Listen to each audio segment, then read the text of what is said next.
won't get fined. I'm just here so I won't get fined. I'm just here so I won't get fined. And I know y'all just here, so y'all stay fine. Okay, baby. Welcome back, y'all. Welcome back. It's been a long time, and I shouldn't have left you, but I'm back now, okay? Welcome back to another round, and I'm back with my OG, my homegirl, my one and only. You know the cousin. S2ep. S2ep in the building. What up, son? I just want the D. I'm here for Detroit. You here for the D? What up, though?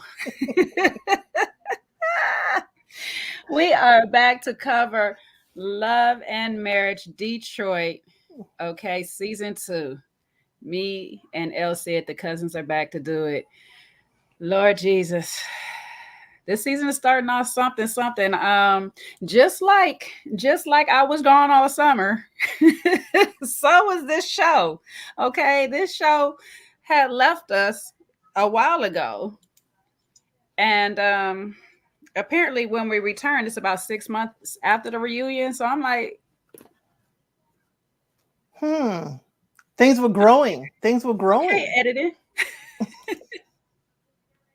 Because I just knew, I'm like, okay, when we recap the whole first, they recapped the reunion to start the episode.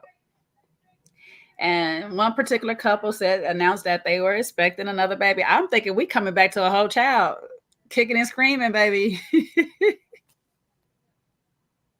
No, we came back to it's still growing. It's still in the oven, getting itself together.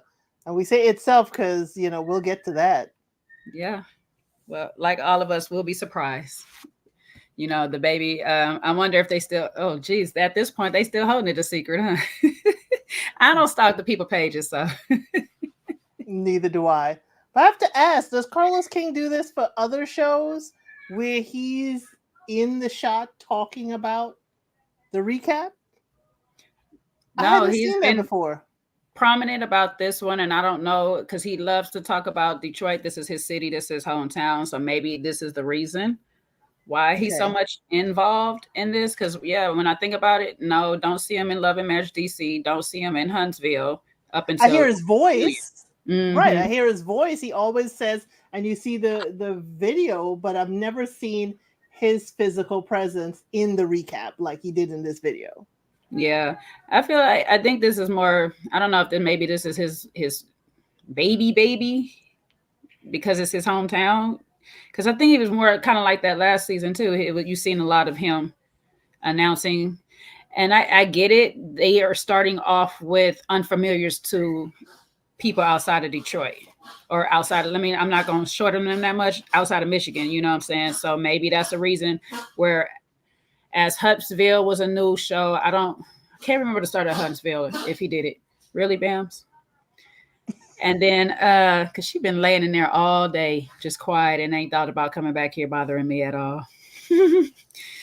And what was I going to say? And DC had the Samuels as a starring host. So maybe. Right. So maybe it's his baby. Maybe it's because it's his baby. I have no clue. But how did you feel about the episode and the season returning? It was a good first episode. I have lots to say. I am chomping at the bit because I have some nice things and some not so nice things to say. Okay, well, let's get into the nice things and not so nice things, okay? Recap, we got couples, and we also got a new couple this season, okay? Let's talk about the couples that we already have established. We have Brandon and Christina. They're currently going through a separation, shall we say. We'll get into it. Colby and Russell, they're currently pregnant, like we said. Dr. Latoya and Anthony, okay, they still them, and she's still running that house. And he's still looking for validation from the family. Don't make me laugh. I'm trying to be serious. It's serious. He's still looking for the validations of it all, okay? And Bravo and Lakeitha, child, forgive me, lady. I do it. LK. LK, that's what I'm gonna call you. Mrs. Samuels. Very respectful. Huh? Very respectful, Mrs. Samuels. Yes, very demure.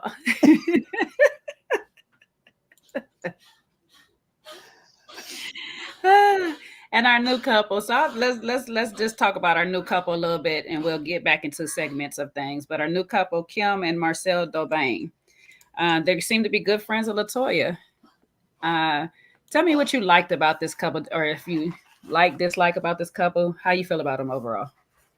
I liked the introduction. I did. I liked, doing the homework at the table, trying to get dinner together. The toddler still needs his bottle. I like the reality of the situation. So mama's going to get the bottle for the baby and hubby steps in.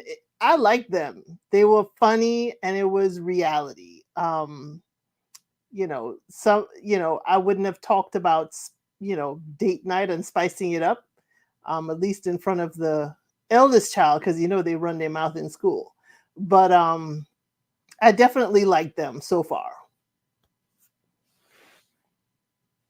Yeah, I think they're a cute couple. I'm gonna see how it gets as we continue, because I see some stuff brewing underneath, especially for the fact that they seem like they haven't had their couple time in a little while. They got the 1-year-old and they have a 5-year-old. So that's a very busy life to add on to their already busy life. What I did like about them is because they are a couple who have been together for at the most 10 years, married for 8. And their oldest child is a 5-year-old. So they spent quite a chunk of their marriage alone so far. Right.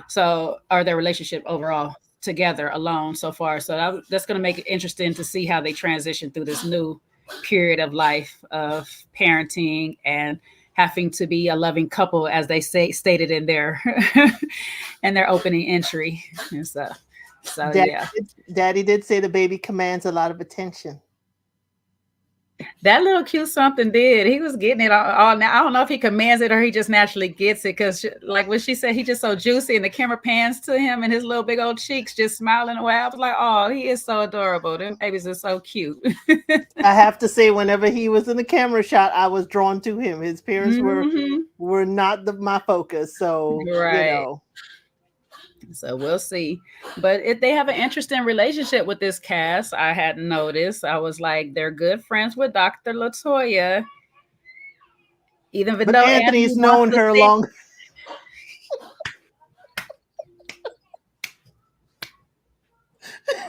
I was like, what you trying to say, Anthony? What you trying to confess? She's my friend first. Doesn't matter how long you've known a person, friendship don't work that way. But it's something he has to learn, because he got to work on his friendship anyway. But that's neither here or there. Ooh, child, we get ahead of ourselves, don't we? yeah. We gotta save that. But as we will dive deeper, my dyslexia kicks in when it wants to. Okay. Well, we dig deeper into the relationship with them and the Thompsons. I got plenty to talk about when it comes to that triangle that's happening with Latoya, Kim, and Christina. Because I'm like, oh, now it's stuff to start.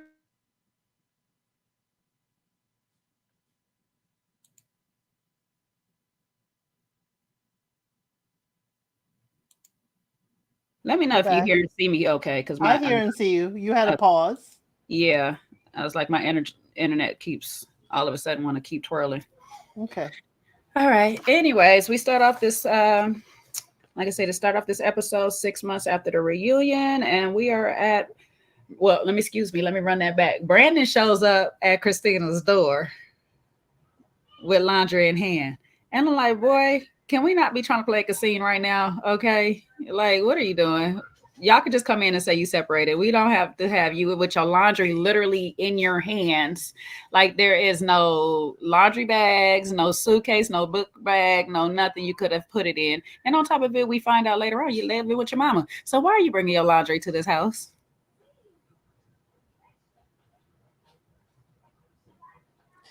I'm sorry, this is where I have not so nice. And I'm not piling on. I will definitely turn over and be understanding to Christina later. But they overact to me. They're overacting. And it just racks my nails because there are a few moments where there's genuine emotion, but most of the time it's like, oh, oh my gosh, here's my laundry. And could you do this for me? No, brother, we separated. That means no more wifely duties to you. Take your laundry to the laundromat if you need to. I'm sorry, it's contrived. The daggone house looks like an Airbnb hasn't been lived in but 2 days for filming. I mean, it's just too much. You don't need to contrive it. You don't need to contrive it. It could just be normal. Hey, we are separated. You're all sitting on opposite ends of the couch. That would explain everything. But they just overact for me. And then Brandon's stoic face when Christina was actually crying. I'm sorry. I'm sorry. If any time was over for me, it will be then. Because you are not going to have a stoic face and say and do nothing and I'm crying. Yeah, you're holding me, but his face was just solid like a brick house. I'm sorry. Well, I think we learned in season 1, he don't deal with emotions very well. Right. With outside emotions very well. I think it stems something from his mom or whatnot. Because I think they're not a huggy type. If I'm recalling right, they weren't affectionate or whatnot. So he doesn't know how to deal with that because he did give reaction when she said she was happy. She feeling happy and light, without him, like not without him in the house. But I think with her saying that, she was trying to say that she's having resolve with the decisions that were made. My question is, do you think it is much to throw a person out of the house because they are considering divorce? You think she did the right thing? Now, how much considering was there? Because there's considering like, oh, texting a friend or texting a counselor, I may be thinking of divorce. Or is it thinking about divorce? You going to file some paperwork so you had a meeting with a lawyer? Now, that's a different level of thinking. So I need to know exactly what Christina found that led her to believe or know that Brandon was contemplating divorce. Because if it's a interview with a lawyer, if it is a consultation of any kind, talking about it with the therapist, if there was any action behind other than thinking of it, then I'm like, girl, this is marriage. A lot of days you're going to think about divorce. You ain't going to actually do anything about it. I need to know what she saw. Yeah, that's a good point right there. So I guess we'll find out a little bit later in the season. It sounds like we'll get more detail on how it came about, to her knowledge. If it was just something he said to her and just like, oh, I'm gonna throw you out because you considered it or whatever. Or like you said, if you actually went through with filing the paperwork but just never handed it to her, because I've known people that done that. Right. It's like when he kept saying, I felt like I was being molded and attacked. I'm like, so being molded is a bad thing? You molded her? I mean, do you not see how you've molded her? Oh my golly. And then it's like, he's like, I need to feel like this marriage is mine as much as it's yours. No, homie, this is our marriage. It's not mine and yours, and this piece is yours. Ooh, Brandon, you got a lot of work to do. Yeah. And he wasn't an only child. So where is it? Oh, there's a lot of dissecting of Brandon. Mm-hmm. Yeah. But I did not like when he kept saying, he said, oh, God told him this is where you got to be. And she automatically fell in, so I need to be obedient. I was like, girl, please be mindful. I think that's what a lot of my issue with this relationship is. And that's going to lead me to another question I'm going to ask here shortly. But she was given desperation in that moment when she made that comment. Like, you married this man out of desperation. And technically it's going both ways on both their ends or whatnot. And I hear neither one of them ever take accountability for their behalf or their half of this situation on why it is in the relationship that it is now. 6 months later, and I'm gonna ask this afterwards, but 6 months we're in a relationship. His reasoning, as we find out with the mom, is because he wanted to get in her pants. But man, what was your reason 6 months later that you just had to get it? So you had to be so married to this person. Why couldn't you hold out even longer? Why couldn't you tell this man, no, I don't know you well enough yet. Let's make sure certain things align in our lives.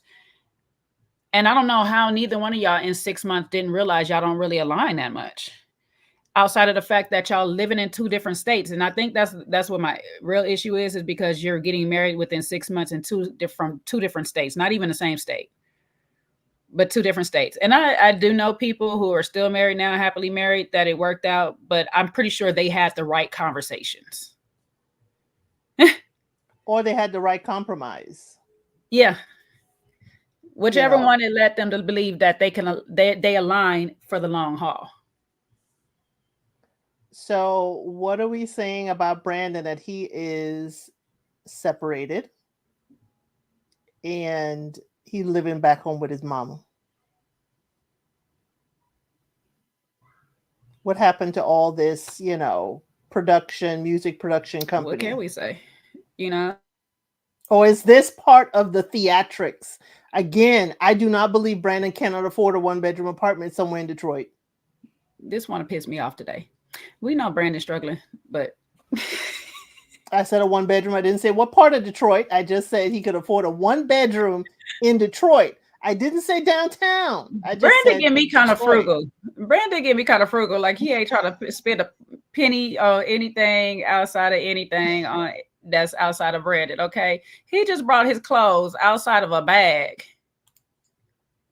back to home so they could be washed. Like what? Okay, I don't know. I don't know what his motive. Maybe, like he said, he didn't plan on being at his mom's house as long as he was. He didn't think it was going to be this serious or whatnot. That's if this is really true. You know what I'm saying? Like if this is not something they just put up for the camera and all of a sudden that he's now in his mom's house, I don't really know, because this is 6 months later. At some point, do you... Maybe he's thinking, and this is just me, maybe he is thinking, here's a thought I might have. If I get an actual place, it makes it more permanent. Could be. Make it more official. Or I'm making a statement that makes it more official, and I don't want that statement.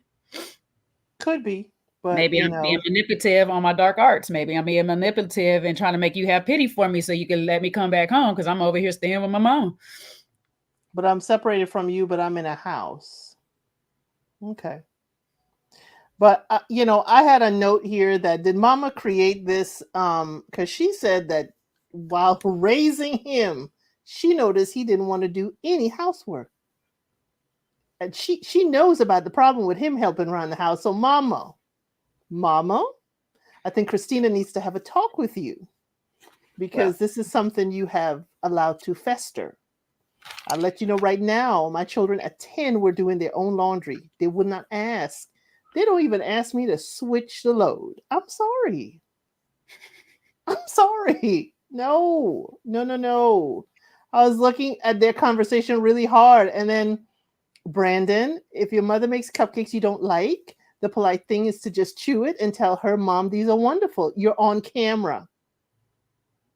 I could not believe that whole scene. I was like, no.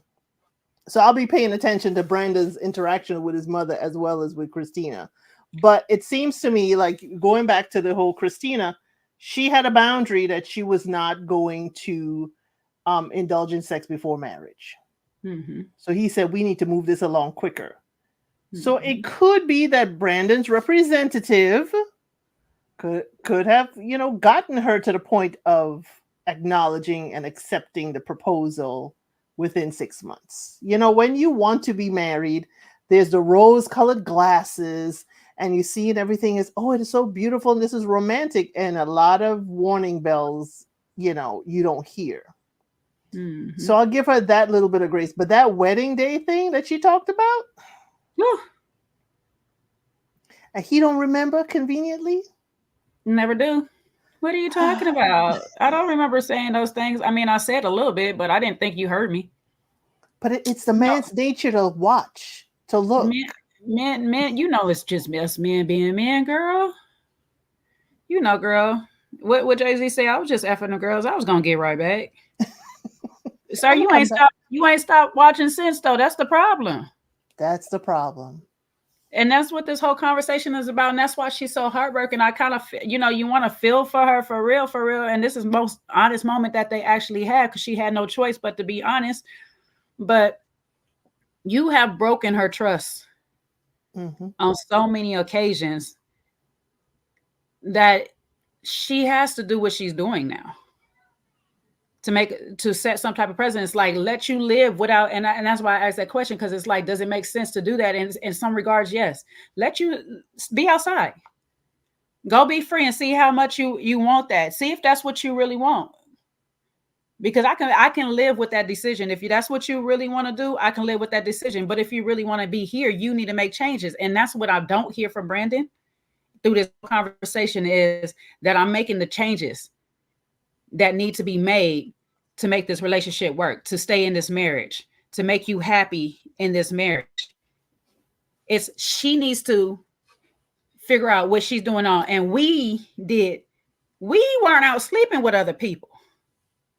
You was out sleeping with other people. So stop making this a French thing. This is not an orgy we was having. That was you by yourself doing your own thing, not thinking about me. So don't add me in your thoughts now on how we need to make this work. You know what I'm saying? When it comes your time, you can tell me what I did to lead you. So when that time comes, when I ask you, what is it I didn't do or did do that made you even want to decide to go outside or feel like you're not fulfilled in this house? When we get to that conversation, then you could tell me about myself. But right now, it's about what you've been doing.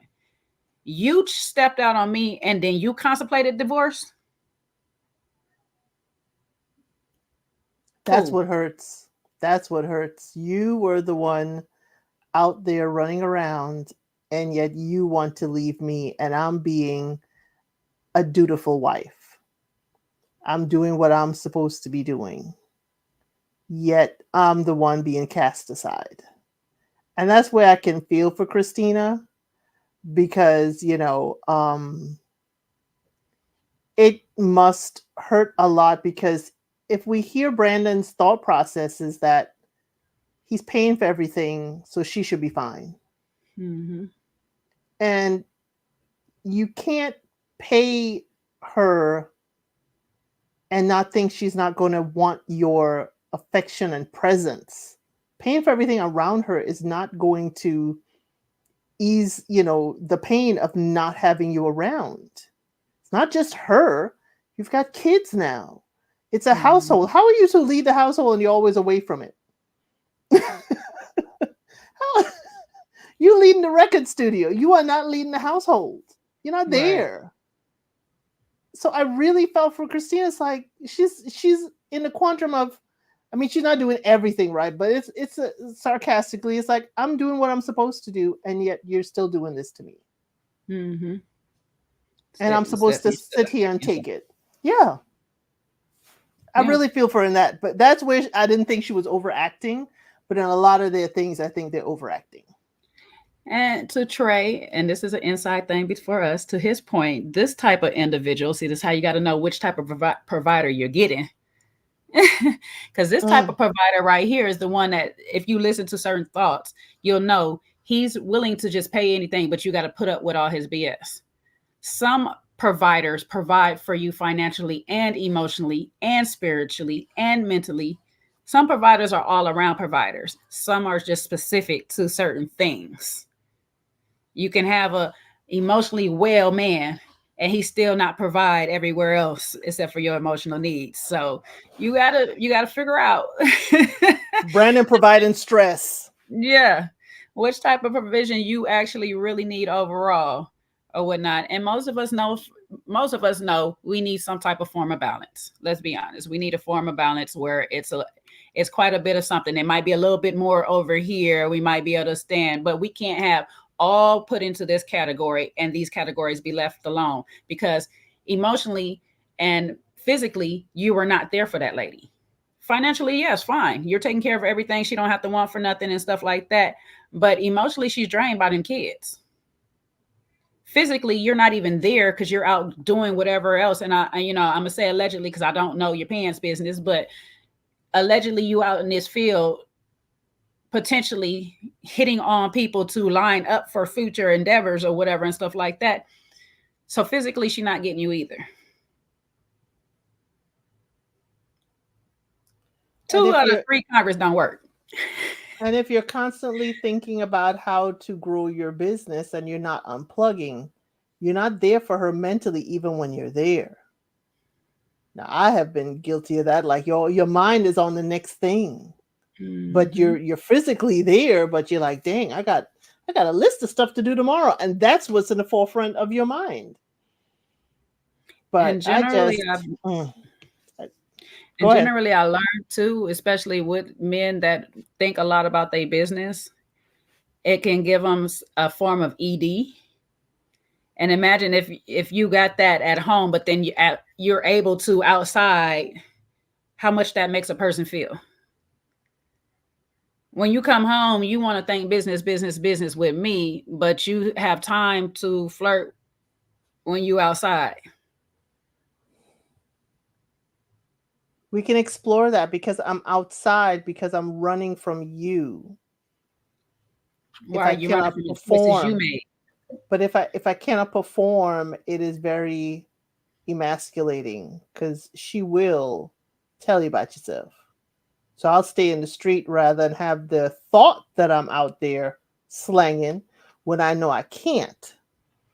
In the street, I'll be flirting because they don't have any clue that I can't. It's all running from yourself. Exactly. You made this decision, sir. At the end of the day, this is a decision you made. And we're going to get into it when we get back to him and his mom, but how vain was that decision? Ooh. But we catch up with Kobe and Russell. Oh, any more thoughts on that conversation before we move on from that? No, not on there. We'll get to the mama part. Yeah, you could rename this Roast Brandon, but okay. It's going to feel like it at the end of the day. And Anthony going to be on our team for this dab segment, okay? But don't worry, Anthony. You may get your day, so calm down. Sir. Oh, exactly. Calm down, sir. Kobe and Russell go get baby pictures. Oh, they go get baby pictures, and we don't know the sex. And I was just like, oh, I don't know. I asked you, did you want to know the sex of your children before? Did you care? I didn't care. The second one, yes, but the first one, I didn't care. Either way, I knew it was getting a baby. Didn't care. But we knew, we were told by the lab tech. It was like, okay, fine. Didn't care. It's not a big deal. I didn't do no gender reveal. Shoot, I just sent people an invitation to a shower, bring me stuff. That's it. Right. Child, I was in there every day. I was in there every time. Every time I was in there talking about, you sure it's not a boy? Girl. I just wanted a boy first. If I had more than one child, I wanted a boy first. But I was just like, are you sure? She's like, ain't nothing changed from the last visit, baby. Don't worry about it. Don't worry about it. But most of their conversation is around this baby and her feeling some type of way about it possibly being a girl. I didn't make anything of it. I think she understands that Russell would like his boy. Russell would like his legacy through his namesake, possibly a junior. And I think for her, it's if we have another girl, I got to fend off Russell asking me constantly, could we try for a boy? I think that's it. In my notes, I'm like, why do men talk about more babies while you're pregnant? Can we get through this one? Can we finish this chapter before you talk about more babies? Oh. And I got it the opposite because he said he didn't care. He was like, we'll just try again. Or that's the problem. She don't want to try again. Yeah, but she also carried on with the whole statement of girls love their daddies, and I just want a boy because I want him to love me so much and unconditional this, that, and the third or whatever. And I'm just like, ma'am, all children are different. Mm-hmm. Your second Mm-hmm. child can be a girl and be so attached to you. Oh yeah. Be so very attached to you. Okay. That, I don't think I wanted a boy. I just wanted the boy, except if I had multiple children, I had the oldest to protect. I wanted the boy to be the protector. I didn't want to have a girl be the protector of all the rest of them. I already know how that feels. So I was like, let me have a boy or whatnot. Plus, I got so many male mannerisms. It probably would have been better. Yeah. Oh, it's way better for me. And I guess if she planned it, like I did everything that I could to have a boy the second time around, and we were blessed with such. There are things you can do in your life to increase your chances. Was that you got to be on this position on this day? Like I have so many people tell me this thing. It was a year. It's diet. It's a whole bunch of other things we could talk about offline. Okay, let me see if your Caribbean superstition is the odds are for, what is it? The odds are for boys and the evens are for girls. The year that your birth, the year that you are when you get pregnant or conceive or whatever. Child, They had all these things. It was like, yeah, if you're this age and this, I was like, Lord, leave me alone. No, see, I went scientific. When you go for in vitro and you wish for either a boy or a girl, they respond to either a more sweet mixture or a more salty mixture. So you have to make the tunnels as such that which one can swim the furthest. The climate that is best for those swimmers. So you're saying you gotta eat your watermelons and stuff, make it more sweet or make it more acidic with the pineapples and things. There you go. Got it. And if you got twins, you was an even balance, okay? Well, if you got twins, that means it was, it just split into two. Yeah, that's all. But I'm just messing. But I'm on one of them. I just want a healthy baby type people. Yeah. You know what I'm saying? I don't really care. You have your thing when you're growing up. I want a boy, girl, this. Sometimes, and some people do, some people don't. However, I just looked at her. I was like, child, you must be having a rough time with this little girl. But it's funny because they're going, that's her first one. She don't understand yet, but they're going to go through stages too. It's going to be a stage where she's going to be your best friend and can't stand her dad. Mm-hmm. Mom, could you go talk to daddy? Child, that's about to be the best time because that's all her teenage years and all this stuff like that, especially her daddy about to be into preaching and all this. You better understand it. She ain't gonna want to talk to daddy. She's gonna be mad at daddy too. Mm-hmm. Y'all both gonna be sitting there mad at her. You got all these parishioners looking at me. I'll give this tidbit, and I don't really like to give like advice to people, but just try to keep open communications with your child. And that's the best thing you can do. Make her feel like she has a safe space. So, you're going to have to erase some of this energy that you have towards her right now, and just be there because she's going to come. She's going to come, girl. Don't worry about it. And congratulations to whatever you bring into the world on this next go round. Just be happy about it. But I get why she doesn't want to know because I think she's trying to avoid being sad or depressed through the rest of the pregnancy. I don't know what she is doing, but she looks quite healthy. She looks, like she's handling this very well. I don't know if it's just in front of the camera, but Colby is definitely wearing this very well. I'm gonna tell you that confessional look in the gray. Ooh, girl, so beautiful, and it's almost like to the point you got to look like, girl, are you pregnant right now? Still, like, are you pregnant in this dress? Like, she's serving pregnancy very, very well. I'm not gonna hug her, okay? And that little girl of theirs is so beautiful too. She's so cute. Look like a cute little mixture of them both. Yes, they make some beautiful babies. I'm gonna say that much and whatnot. But it was one other comment I know she made. Now, who trapped who? Because she said he trapped her, but it was his birthday.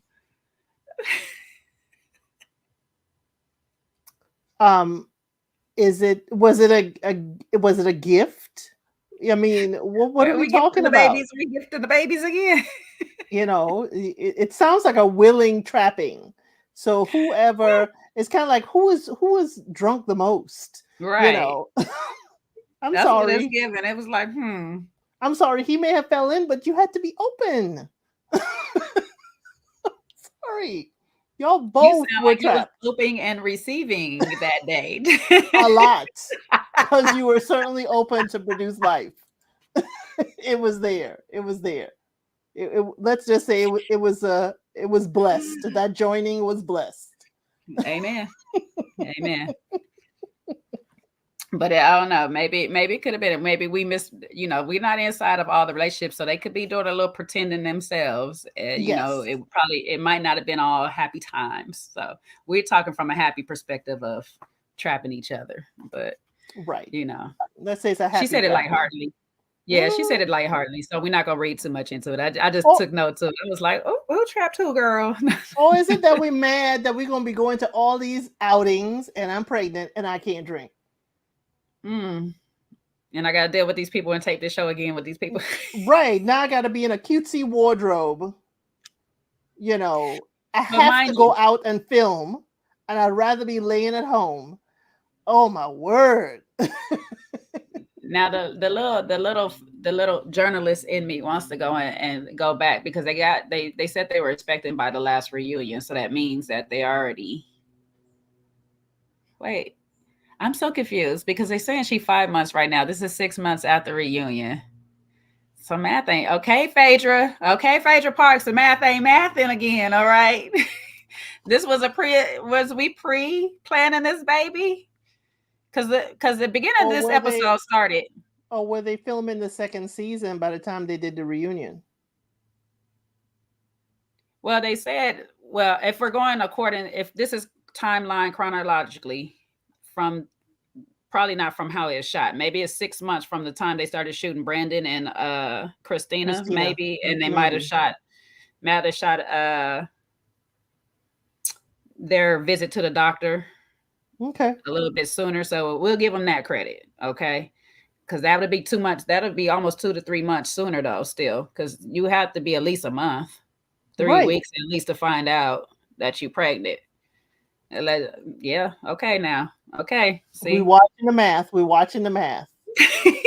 Phaedra got us. Okay. Phaedra already had us guessing, so now we got to watch everybody. Y'all blame Phaedra. Don't blame me. We're watching the math. We're going to see what's the baby's birth date in relation to the reunion. Okay. We're watching. We'll come back to that. We're going to put a pin in that. First episode, we already catching them. Well, like, this is something that adding up real quick now. Even production don't know they math on between the time that they started filming, because production be messing up on a lot of stuff. That we know. We're gonna put on production for now because they do mess up a lot of stuff. Ages be all wrong and stuff. So we'll give it to you. We're gonna say production over here with the lies on when they started videotaping y'all again. Okay. That's probably why Brandon looking confused on why he's still living at his mama house 3 months later. And why she not baking his favorite cupcakes. Okay. She like, boy, I wouldn't expect you to be here today. I was good. You see, only had 2. I was waiting for Mr. Johnson from the church to come over. He likes strawberry. Hello. Hello. She said, yeah, those are not your favorite. He still picked it up. I wanted her to slap his hand. That's what I did too. And then had the nerve to bite it and spit it out. I said, oh, if it wasn't a quick jab to your boy, not in my house, not in my house. Imposter cupcakes. Your mother better be the best baker you ever known in your life. That's why he trying to get home because she ain't feeding him over there. She like, you talk about my food too daggone much. Now get out. He probably ain't even staying over there. She probably would have put him out already. She's like, you know what? I see why she put you out. Right. Right. Let's pick it on them because this is where they come back. We find out he living with his mom or whatnot. And their conversation leads me to this question. should parents be a little bit more upfront about their personal relationship with their kids? Like, should you, at what point should you start having conversation with your sons about the relationships that you had with their dad or the current one or whatever, you know, or past relationships? When should you start having these conversations so your child don't make some of the mistakes? Well, the hard thing is that when they're underage and still has a relationship with that other parent, you don't want to taint their vision of that parent. Mm-hmm. So for me, I just sit and watch. And if they come to me, I'll say, okay, this is some guidance. The children are intuitive. They know, they hear, they see. You can be as quiet as you want to be, but unless you leave the house and drive down the street, they gonna hear. So when you become an adult and you start experiencing the same things, when you come to me and say, hey, this is what I have experienced with your other parent, be like, okay, well, this has been my experience with that other parent, and let us discuss. Mm-hmm. But I'm not going to be whatever, because guess what? I chose that to be the other half of your chromosomes. Right. So, and I would like the same courtesy on the other end, even though I may not get it. Because I'm a hard nut to crack. But I kind of wait. Or if they say, hey, this is the thing, I was like, okay, that has been my experience too. Mm-hmm. But I just wait. I just wait for them to come.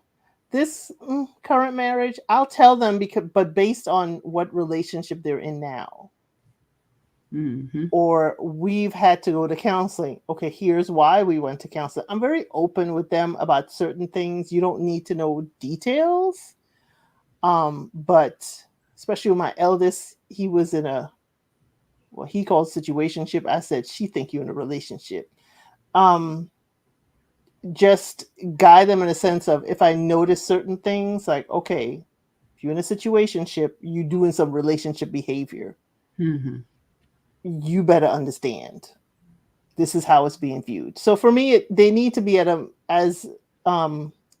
go to Africa said, they got to be mature enough to understand. But I need them to have their own experiences and come to me, and then I'll, basically say, you're not crazy. Mm-hmm. This has been my experience. They have not changed. Thank you for telling me that, and just guide them as such. That's hilarious. Mm-hmm. Yeah, I'm trying to remember the age. Kind of know me and my daughter had that conversation. I'm just trying to remember her age. I know it had to be around 17, if not over 18. Mm-hmm. That we have talked about some things, especially when we start getting into the age of you thinking about dating and all this stuff like that. Of course, we're going to have different conversations about how people are moving and when you see this or whatever, what that kind of means or whatnot. But when it came to me and her father, and I'm just like you, try to keep it as respectful and stuff, because at the end of the day, I chose that man. I chose that man, not chose to keep you. So there's a lot that was at stake, and I'm not going to talk bad about it because I don't feel like you were a mistake. So the choices that were made led to this happening, and I thank God for it. But I remember what he told me he was going to tell her as he got older. I'm going to tell her everything. Like, you do that. That's on you. I don't get that's between you and her if y'all built that rapport. But I know she's asked about like why.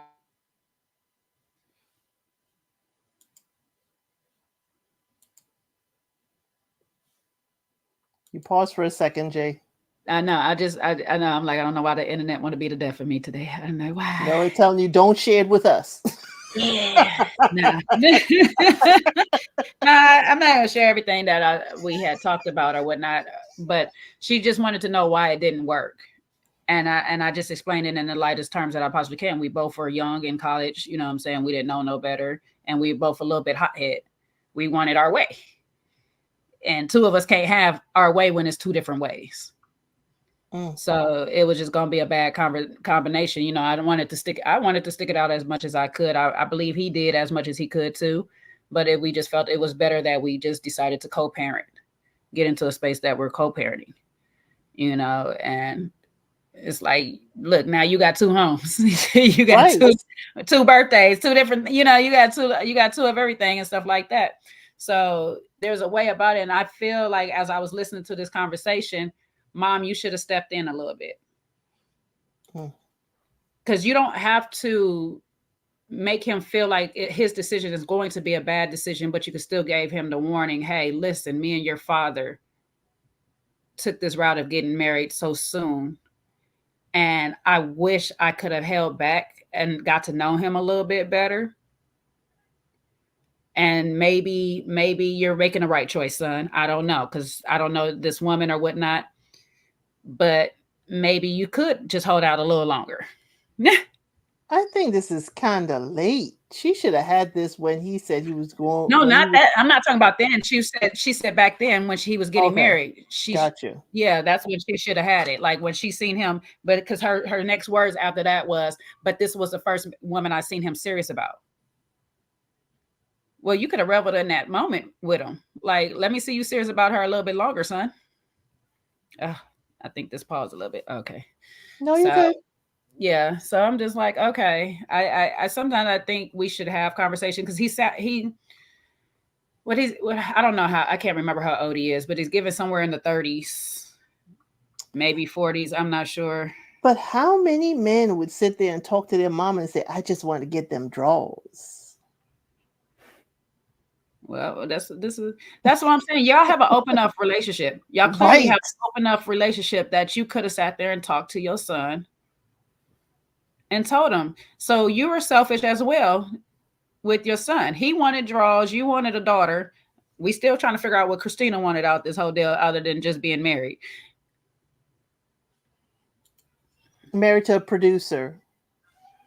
Potential producer. Because at that time he would have had potential. Mm-hmm. So, you know. I mean, they were a beautiful looking couple looking at their wedding photos and such. And I'm just sad for her that was her memory of her wedding and how she thought how it's going to begin. And he had, of course, a different experience. But as you said, mom and son seem to have a very open relationship where he could just talk. Mm-hmm. Now, that's why I'm questioning. Did he not say the same thing earlier? Yeah, I'm crazy about this girl or whatever, but I'm just trying to get these drawers. She don't want to do this before marriage. But that's the funny thing, because mom says this is the first person she's seen him serious about, but this is also a person he's talking about. I just wanted to get in them draws. So how serious was it? It was just that she was holding out. Everybody else that's just been loose, or you just never liked anybody else that he brought around, or somebody lying. And I mean, so you mean to tell me Brandon has not experienced any heartbreak? No one has broken his little love heart. When was his first heartbreak? Or is mom just not aware of it? Or she just forgot because he ain't been serious with nobody so long. Must have been. It's a different element every time he comes to the house. But is it? Does he bring anybody to the house? He doesn't scream to me, bring to my mama's house. Well, maybe she was just the first person. When she say serious, maybe the serious was just the first person that she ever met. She met. Yes, I could see that. I've had to that would insert myself into. I had to insert myself into meeting someone. I don't know. I mean, I know we're of different cultural backgrounds, but that would have just probably gave me the pause right there. This is the first woman you bring home, and 6 months later you trying to like, baby. I don't know. What Cam say? He intrusive. I would have been real intrusive in my child's, but I'm a bit, when it comes to the relationships, I am a bit intrusive into. I want to know what you out here doing. So I'm just gonna flat out ask you. So I would have probably been all in my child's business way earlier. Like, oh, I am. Oh man, I'm that parent. I'm definitely like, what you like, boy, girl? What? I need to know. Like, yeah, I need to know what I'm supporting. Right. I need to know when you're looking over there. Are you checking out the fashion, or are you checking out the female? I need to know. I need to know. You know, I'm gonna be a little bit in there. So I'm like, I think this is why Brandon is so puzzling, because it's a lot. It's a lot to the whole family over there. Yes. And though African, as Atan said, he said he didn't have a good relationship with his mother. I'm seeing that they didn't have a good emotional relationship, but I think they spoke. Because there's no way if you didn't have a good relationship that you're going to be telling your mother about draws. Yeah, he was very candid about that. Right. It's like, so that's what pulled me back in, like, okay, they didn't have a very, hug, I'm proud of you, son, relationship. But I could see that they talk very candidly to each other. She looked like the mother be like, so who's the flavor this week? Yeah, you making sure you got it together? You making sure you're protected? Don't bring no grandbabies through here. She seems like they have that rapport. It's like Glenn Close off The Deliverance.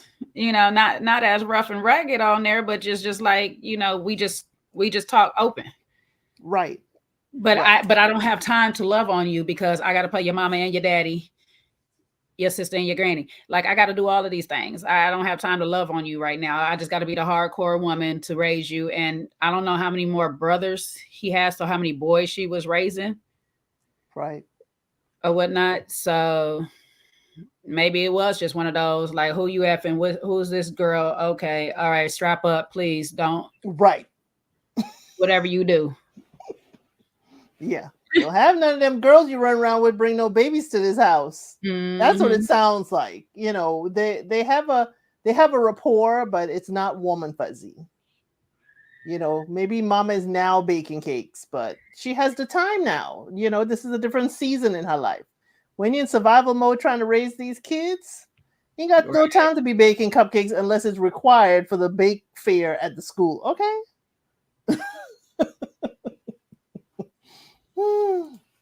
Yeah, I don't know. They do have a very interesting dynamic. I'm gonna say that much. Because,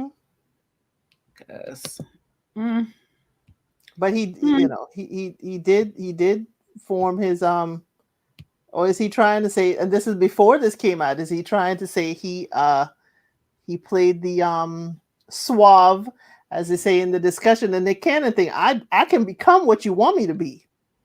And he became what she wanted to marry. And then trapped himself. See, he should have went the Nick Cannon route. See, you see why Nick ain't going. He like, I ain't gonna play myself. Gotcha, bitch.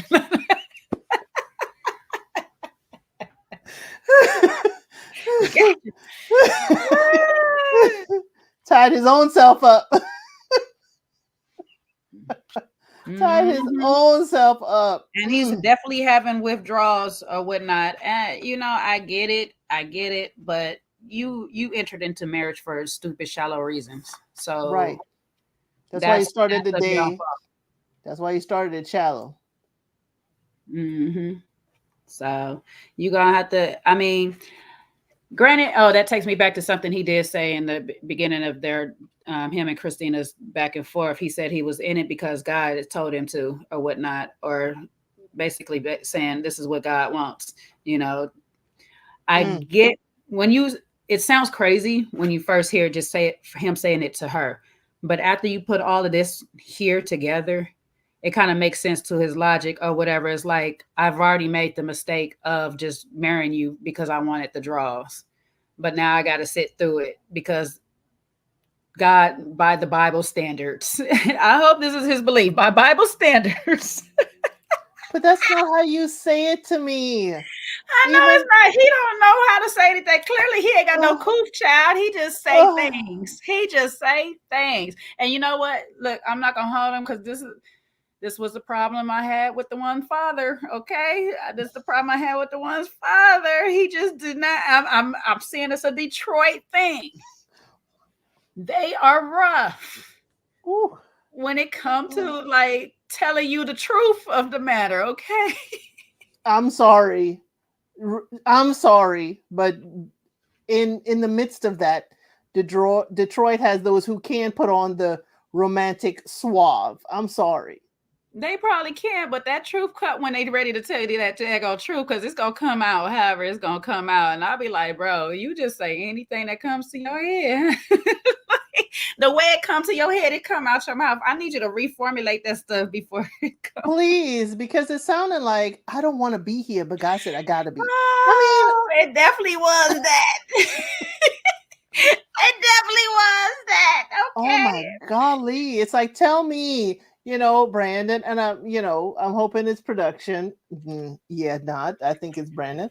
But I was hoping it's like, I've been searching my soul, and this is where I want to be, and God confirmed this is where I am supposed to be. Tell her you want it too. Golly. Well, your wife wants to be romanced. Then the mama makes it no better. You got to go back for the sake of the kids. I said, oh, right. Jesus. Mama, we need some more therapy. Shh, not now, Mama. See, I see why you didn't give advice before. Shh. I need you to sit there and tell your son the more truth that you was telling. Right. Tell him the whole truth. Tell him the whole entire truth. Ooh, child. The internet want to play. The internet wants to play with me. But Mama started off telling him good truth, like, hey, listen, you're a little nasty in the home. Okay, I'm just gonna keep it real with you. She needed to keep it more real and be like, hey, it is not all on her either. It is a lot on you, sir. Because as soon as you tell me I just got married for the draws, okay, you got the whole damn problem now. Okay, I need you to go get some therapy, because if we making full commitments for temporary feelings, we got some issues. I don't know what I did wrong. I'd have been over here looking crazy on camera, like, please cut this, because I'm trying to figure out whose son is this. Right. Who goddamn son is They would have got a real show. They'd be like, Mama, please come back. Because I'd be like, who goddamn son is this? Because this ain't my baby. I know I didn't raise this fool. I know damn well I didn't raise this fool. I would have done that camera cut when he spit out my cupcake. Cut. Y'all cut right now. They would have had a cut, because they would have been checking on that man, because that man in the middle over here like they were like, ma'am, did he swallow the cupcake? No, I got it out. No. Got the cupcake out. He just choking right now. He'd be all right. Give him 5 to 10. We done did this. And we're going to have a nice little hug where I rub your back. If you ever spit out what I cook for you on camera, it'll be the last thing you taste. You understand me? You ain't got to worry about moving back in her house. Ever. Are you kidding me? You're going to be living in the house of the Lord. Keep playing. You better claim sanctuary at a church. I go over by Anthony. Go over by Russell and them. You better your chances over there. I'm not playing with you. Child, that'd have been the strike too, child. If he'd have got past the cupcake, as soon as he told me I'm married for the draws, I'd have spit out the cupcake and be like, cut this goddamn camera, because what the hell? I don't have to do housework because I'm paying. Oh, okay. Like, okay, you playing with me, because now you sound like you got daddy. Oh, cut the goddamn cut it with me. Oh, y'all got to go now. Y'all got to leave my house now. I think it's static going on the screen. When they used to cut the hair back in the day. Yes. I would have been shown on the rest of the episode. They'd be like, what is wrong? Reports say that Brandon's mama done tore up the camera equipment on production the other day. She refuses to film. She refuses to film any more scenes. She has disowned her child. She cuts all ties with her child. And then she'll stand at the door. When you're ready to act right, you can come on in. Too funny. Too funny. But yeah, I can't with Brandon. I can't. That was hilarious. I'm really trying to tape in this room because it's cooler up in here and it's hot out here right now. But clearly my setup needs to be in my daggone woman's cave, because my internet just refused to act right back here today. Ain't nothing else on. I'm the only one in this house and I don't know what's happening. The heat.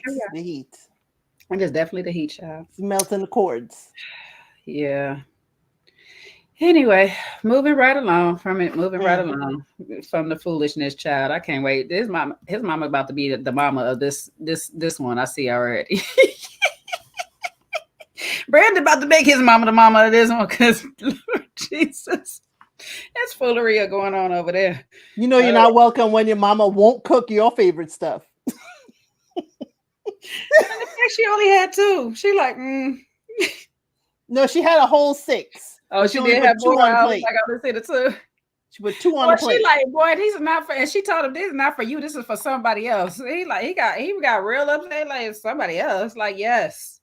Hello, if you were not here, at least full-time somebody else, right? And you disrupting my stuff. I thought you was gonna be gone a little longer to wash your clothes. I thought that's what she was doing. Right. They gotta call Christina to take you back. Now, you see, Mama's gonna be doing that later on. Right. Like, please come get him out of my house because he interrupting all my flow. Coming over here eating up my muffins from Mr. Johnson. Mr. Johnson loved my strawberry muffins. I don't know what the hell wrong with that. Boy. Something wrong with you, boy.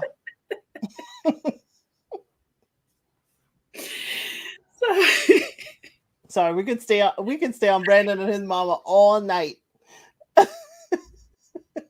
We can stay on them all night. We cannot. No, we cannot. It was a lot going on in that episode, child. Brandon needs some work. I thought, weren't him and his mama trying to do therapy? Yes. Okay, we got to get back to that. And I think that's why we at this space of this openness. This might be the reason why we so open right now. But I wish she was open a lot sooner, because we wouldn't be having to watch Christina go through this heartbreak that she's going through right now or whatnot.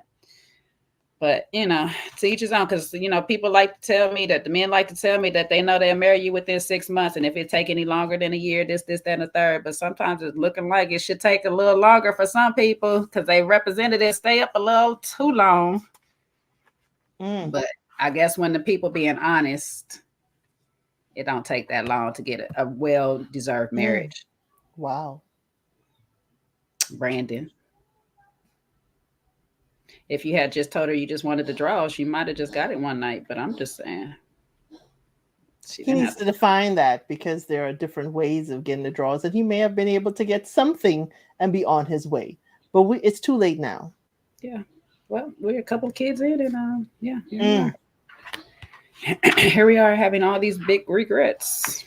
I just need him to work on that, because for me, it kind of doesn't matter which situation you go into. If you leave this one, you go into another one, or you stay here. If you don't fix this issue that you seem to have to feel unfulfilled, it's never going to stop. So I think what Brandon needs to do in his time of therapy is figure out what Brandon wants, what Brandon really wants out of life for Brandon. Not think about anybody else's feelings for just a minute. Because you've been selfish all this time, so it shouldn't be that hard to just think about you, but actually really think about what it is that Brandon wants out of a relationship. What would keep Brandon at home or whatever? Or if Brandon even really wants a relationship, because you can't keep doing this, I'm going to divorce you when I'm unhappy dance or whatever, or I'm going to cheat on you when things is not right at the home, or, instead of communicating, hey, I don't like when you do this. It makes me feel this type of way. We have to have these conversations. They're not comfortable to have, trust me. And they're hard to start.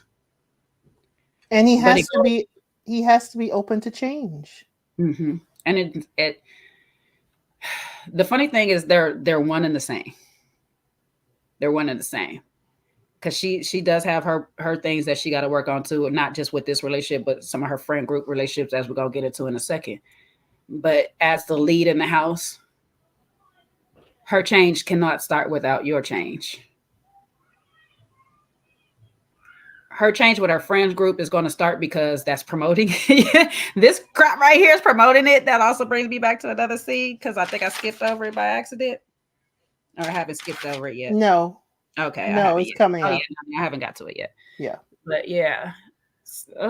She needs to make that change, though. He needs to make a lot of change and stuff.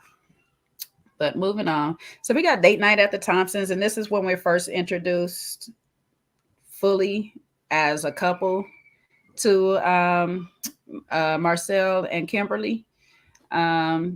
you know, like I said, they've been married for 8 years, been together for 10. They come over and they end up playing Never Have I Ever, Anthony chosen game.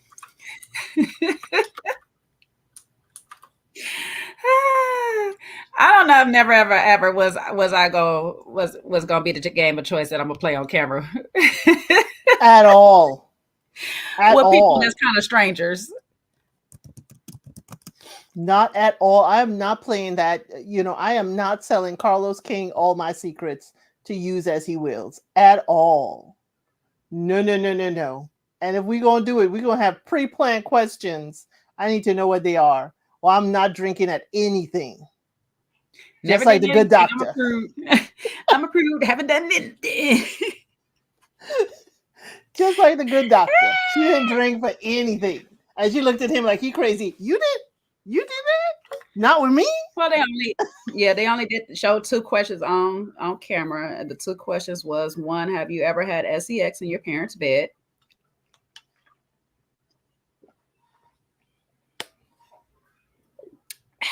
And 2, have you ever skinny dipped? Not admitting to anyone. I'm going to say 1 of 2 for me. I ain't going to say which one.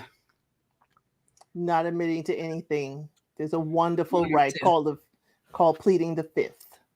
But I'm also low-key a nudist, but that does not mean that I did either or. Okay. Anywho. Okay. But why? Why that? And production, I'm going to blame you as to why we eating steak on the coffee table. Why are we eating steak on the coffee table? We know they have a beautiful dining room. We saw it last season. I wasn't going to bring it up. It was kind of, not you enjoy skinny dip at cross country. I need not to look up. Let's go streaking. Message has been retracted. Let's go streaking. Across the quad. Right. It's not they had a better chance of playing Carisha, please, right? Lord Jesus, that'd have been too familiar of a couple date night. Like, wait a minute, how long y'all really? Anthony, how did you know this lady back in the day? What? Anthony. Excuse me? Screaming, you want to go back to, because most of these are like college days. Are you also like Brandon feeling a little twinge for your 20s?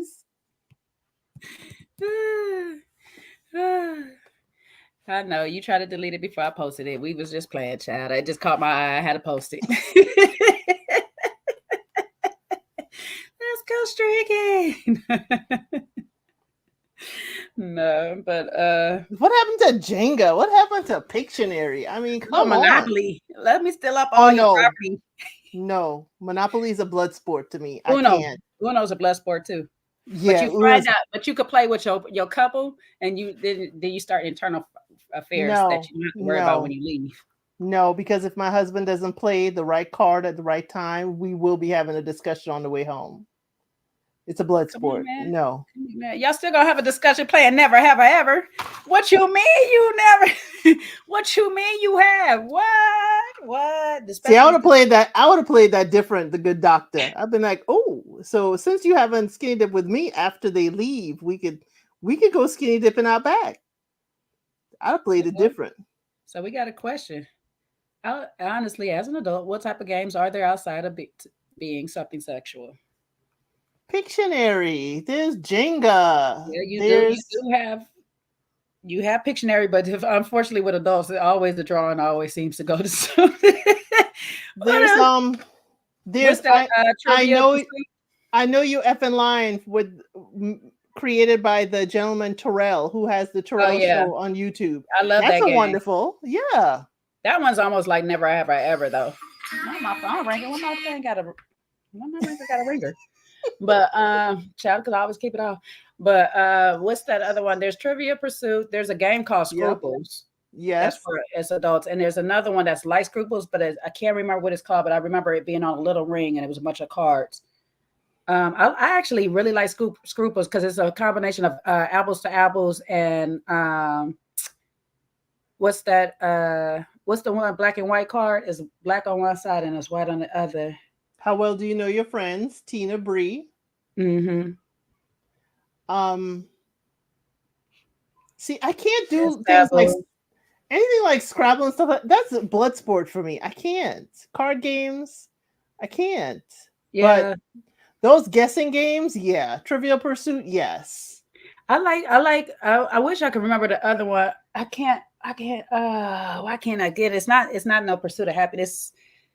What is that freaking game? It's gonna bother me because it's really like apples to apples, but it's more adultish. But you have cards. You have a certain amount of cards. Not Life, but you have cards. They all play with cards, and they have one card is you're trying to get the closest to it with that, but you're guessing what the person is. That person I know what you're responds talking to. about. I know what you're saying. Yes. Yeah, I cannot think of that game. I love that game though, or whatnot, because it's just like sometimes you're just trying to get rid of cards out your hands to get better cards, to have better answers. But since this is filmed, and it's filmed for Carlos King, and it's filmed and going to be there for perpetuity, I am not going to be going too far down. Cards of Humanity. That's what it is. Yep. That's what it is. Habits of Humanity. Yeah, something like, but it's Cards of Humanity. That's what it is. Yeah, it's a Carlos King production, so he was helping some freak. I don't know. Generally, you know what? This is just from what I know. Don't ask me how I know, but generally, when people of this age and marriage life play this thing, that means that they going. That I don't know. I don't know. So I don't know where we was going with this, and that's probably why the good doctor was like, "Excuse me, right? What don't be bringing up questions about before I met you." They said just avoid the games played on Love Island. Definitely avoid those. Right. I dare you to kiss such and such. Yeah. I don't know. Never have I ever. And wait a minute. Why are we doing a drinking game with this couple? Because here's the thing. We don't know if the baby's still feeding. Again, you see why I'm like, but and we got to go home and take care of our kids. You feel me, Sean? You feel where I'm going with this, okay? Thank you. So that's all I'm saying, okay? That's why we were eating at the coffee table, Sean, and not at the dinner table. We can't take it to no more room. No. But if you sit behind a dining table, I won't be able to see your body's reaction as much as I can see all of it in front of the coffee table. Yeah. Now, so if you're interviewing someone to swing your way, then you could see all of their body at the coffee table. Let me see how uncomfortable you are.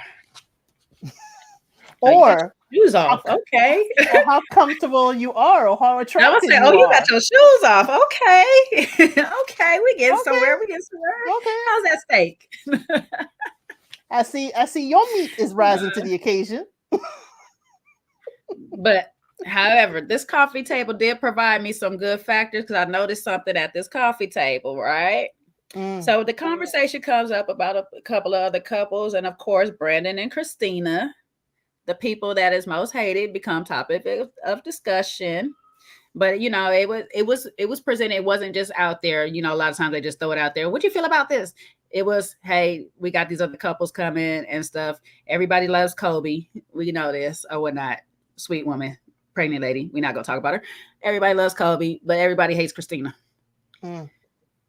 And what I did notice in this scene is Doctor knows all about it already. So that leads me to believe, because last year I was just like, where is all your energy coming from for Christina? Because she had not really said anything to you, done anything to you, you know what I'm saying, before you started blowing up and going off on her. Let's be honest. She had a problem with Kobe. She didn't have a problem with you. And you automatically jumped sides and was hard pressed. And you made a mission to sit there and let me show how hard pressed I was. And when Kimberly started talking, I said, oh, it makes sense. Kimberly was a friend of Christina. And now that you Kimberly's friend, You taking on Kimberly's burdens. So when you got on the show, you must have asked, do you know this person? Do you know this person? And whatever Kimberly recited to you, you felt her emotions or whatever. Because I was just really puzzled last season. I don't know if you got that energy. You got something different. At first, I got that the good doctor was throwing stones and hiding her hand. I got that I'm not going to fight you, Christina, but I'll bring someone who will. You know, that's what I was like, ooh. But then when I heard the story, it's like, doctor, are you taking medicine for someone else's illness? It's like, this is your friend that poured into you all these things she didn't like about Christina. And when you found out Christina was on the show, you were going to fight your friend's battles. That's what I thought. And I was like, oh, the good doctor is going to facilitate the arena, but she is not going to fight in it. Mm-hmm. I see you. Yeah. And that's definitely part of it too, because she's definitely good for doing that. We've seen that a lot going on last season. It's like you'll jump in the middle of it and in the mix of it, but when it actually come down, you might say a little thing and you might act like you really about it, but it's like, girl, at the end of the day, and let's be honest, when you got stuff to lose, you ain't really trying to fight. You ain't trying to fight like that. And you know you got stuff to lose because, as they have so eloquently mentioned to us again, you are the breadwinner. So if stuff goes down on your end and you start losing out because you out here fighting for other people, which is crazy as heck, because you didn't even give her a chance. You didn't even try to meet her or whatever stuff. You literally took what this lady said, and she had a whole relationship with her. That's a whole different thing. Whatever they went down. And the problem with that is, and this is why I've never tried to make none of my friends loyal to me like this, is because I can be potentially just telling you my side of the story and not have a clue of what I did to that person to make that person react or do what they did to me. Please go learn that person for yourself. Unless you know for sure that mean that person tried to harm my family or something like this, I'm not gonna sit there and you'll know, because I'm be like, you know what, I don't want nothing to do with that person. Please don't come around me with that person. You can continue to be friends with them all you want and stuff like that, but don't mention that person to me. And I was sitting there at this table with these people, and I was like, ma'am, Kimberly, stop acting like you don't talk about this lady. And I know you talk about this lady because doctor over here eating comfortably. Not surprised. Not surprised at all. She ain't look at one time while Anthony is all in your mouth. So this is news to Anthony. What? And it's another thing that pops up too. I was like, Anthony, you pillow talk, but your wife don't. Right. And I thought you were her friend longer, Anthony. I'm sorry.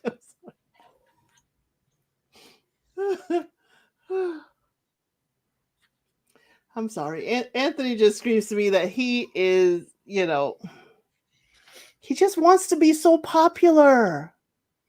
He wants to be the it person or seen as such. And quite frankly, he is, but he doesn't see it. Because I'm telling you, he gave me life after this.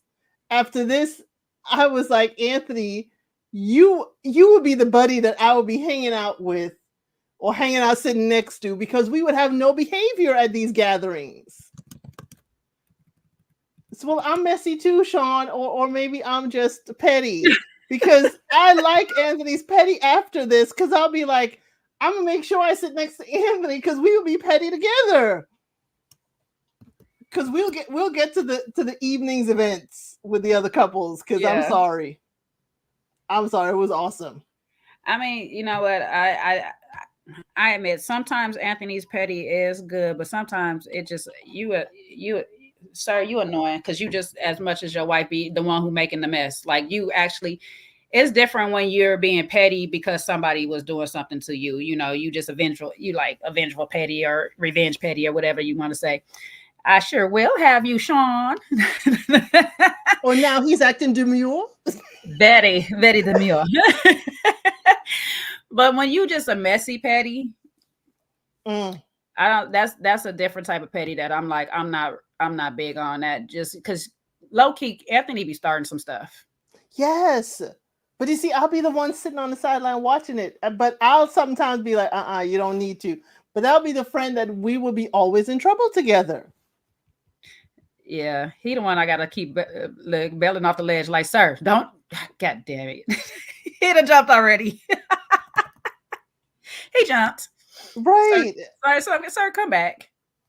I'll be like, don't say it, don't say it. Whisper it. Don't say it. Because his comments later on at the couples thing, I'm sorry, Anthony was on point, and I was dying laughing.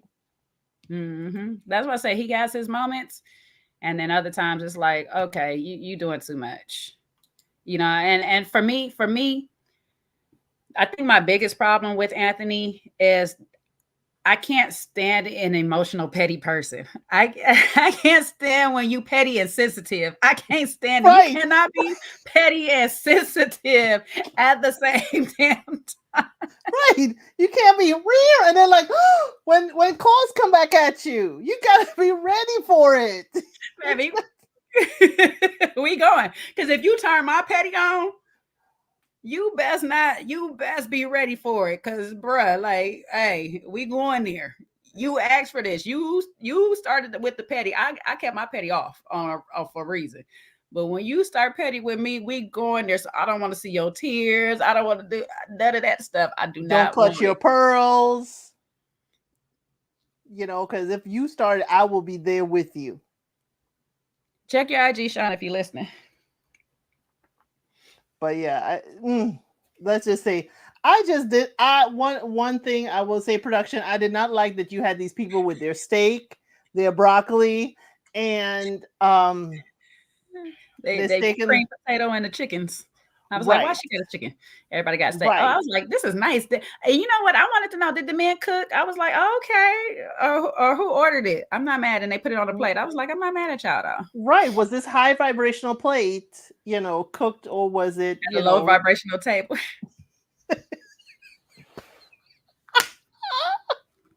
Yes, I know. Low level and low vibrational table. Oh, God dang it. Hold on one second. Hold on, this is my daughter. It's like, why did you have these people sitting at the table, a low table? It felt like the adults were at the kiddies' table. I don't know if anyone else felt that way, but it was like these people are cutting their steak and chicken at their knees. This is not classy. And wait, I can't even scoot into my steak because we on a love seat. I can't even get good. I can't get good and comfortable. And just put it on my plate. On my lap. Put the plate on my lap, please. Right. But then I might cut my lap because, I don't know. Because if I cut too hard into this, I may crack this porcelain plate in the center and cut my leg. See, this is all, aesthetically wrong. Production, what are you doing? We know they have a fabulous dining room. They really do got a nice house. I didn't know that. Yes. Last season. To it at first, I was just like, so camera, we just not gonna move. Maybe they got that white carpet and they're like, yeah, no, we're not gonna have y'all tracking all up and through our house. Okay, you got one room only, and that's it. I was like, y'all should have left it with the charcuterie board. We're cutting at the knees. Give me my own chair. Give me my own chair. Put a card table up. I don't care. It's like, daggone it. They should have ate outside then. They should have just ate outside. You're our guest and we love you, but you could only be in the front room. Right. Yeah, I'm not coming all through our house. We don't, it costs. Right. Or put a makeshift table and chairs right there. You could, maybe the kids was at the adult table and they was at the kiddie table. I don't know. We have a rent-a-center. You could certainly rent a table and 4 chairs for the night. Come on now. Y'all did not let the doctor and Anthony look, very well in their own home. Come on now. This is so undemure. This is so. Let me bring Sean up because we're gonna cut up. What up, Shani? Hi. Long time no see. What's going on? I know. How you been? I've been just fantastic. Twin, where have you been? Nobody loves me like you love me. Love and marriage, baby. That's it. What's up, Right, Elsa? Hey, I'm trying to behave myself, but you know when Jay and I come together. Don't even try. Just let it flow. Right. Then we got our boy cousin on the line now too. So it's about to get all bad. That's it. Dragging All up it. We bad need some behavior. leadership, but Sean ain't gonna lead us. Not today, no. Lead us right off the cliff when he's talking about Anthony. Yeah, no. When you said come on up and I heard Anthony, I'm like, yeah, no. So Sean, will you have your guests at your coffee table eating the steak you prepared? Never. Well, listen, you know I have Abby, so you cannot Yeah, eat I was about to anything at say. that level. I'd be like, this must be for me. It's like, oh, you really wanna F around and find out, don't you?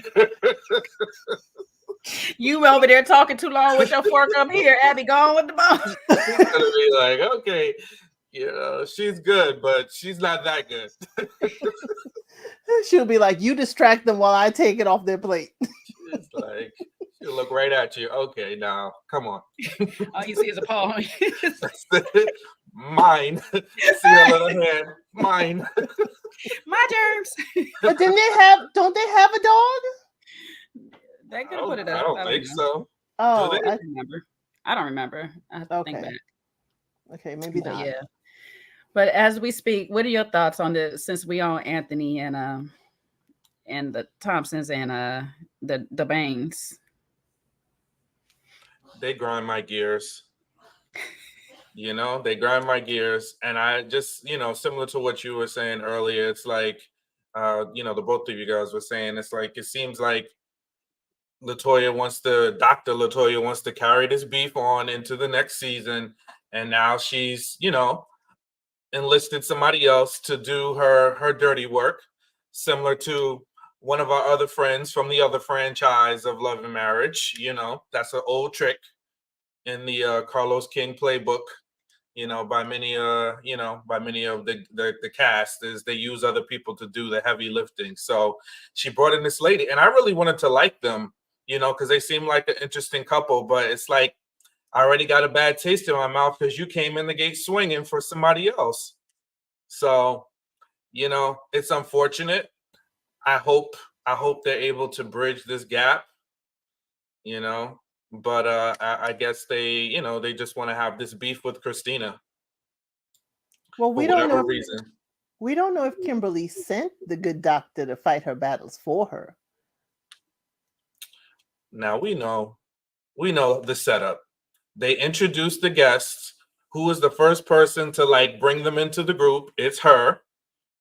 And then she's having the confessional, you know, talking about, see, this is what I already knew.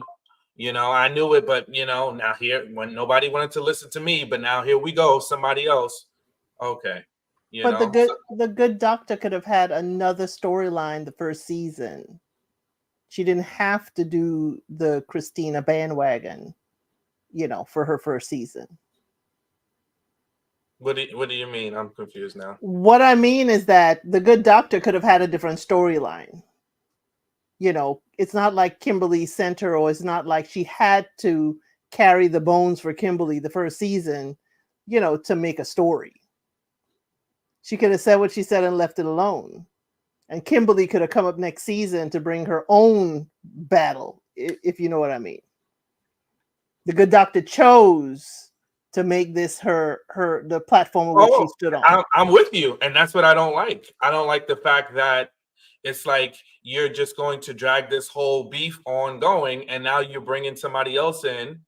You know, not necessarily that this woman wouldn't have come, but you're bringing her on here, you know, and now you're just you're piling on to the drama. So I just wish that, you know, they would just talk about themselves and stop going there. She could have even just shut it down. Like, first of all, we all know she knew before they had that conversation at that little, you know, swingers dinner that what was going down. You know, she already knew. And they were just opening up the door for that conversation to happen on screen so that we know, the audience. So I just wish she would have just been like she always pretends to be. She's the person that hides her hands and throws rocks. I wish she just would have just stayed out of it and said, listen, Me and Christina had our beef. If you already know it's brewing, then let it brew on its own. You don't have to be a catalyst or the vehicle for the drama. And I just wish she would have just let it play out versus being the one to kind of fan it. Like, oh, do you know them? Oh, well, I think everybody can be there. Okay, you're being phony. And then Messy Anthony is like, yeah, we're going to light this up, you know? Because he already don't like Brandon because he's jealous. So you're trying to say that he was plying them with liquor through the Never of Have course, I Ever? he was Okay. and that's why that stupid game came out. Why are we playing that? Very intimate game. The woman came dressed up in them pajamas. It's like, ma'am, are we having a sleepover? Are we having an adult sleepover or what? Because Well, I don't know. there's some stylish shirts that just happen to be silk. The whole outfit was pajamas. She looked very nice. She looked very nice, but it looked like we having an adult sleepover. I done had plenty of, in my heyday when I was married, we had plenty of couples over and ain't nobody come in their pajamas. I'm sorry. Oh, you didn't have a pajama party. Okay. And we definitely wasn't playing within the first 5 minutes of you getting to my house. Never have I ever, for sure. You're going to have that steak first. That's a setup for something else, you know? That's usually an end of the night game, though. Exactly. She got right through it. That's like, let's test you right now. Right. I'm going to leave the door open, and let's just get this cracking. Why are we drinking so much as soon as I get there? And he was taking shots. Mm-hmm. He was on full shots. They was like, wine, but he was on straight shots. I was like, he's at his house. Bottle of tequila. I know he's at his house, but dang, my guy, you know what I'm saying? Like, you ready just to have some truth come out for real? Like, generally, even you could play this game and you don't. Maybe he's just a tequila man, or some people like they Russian water.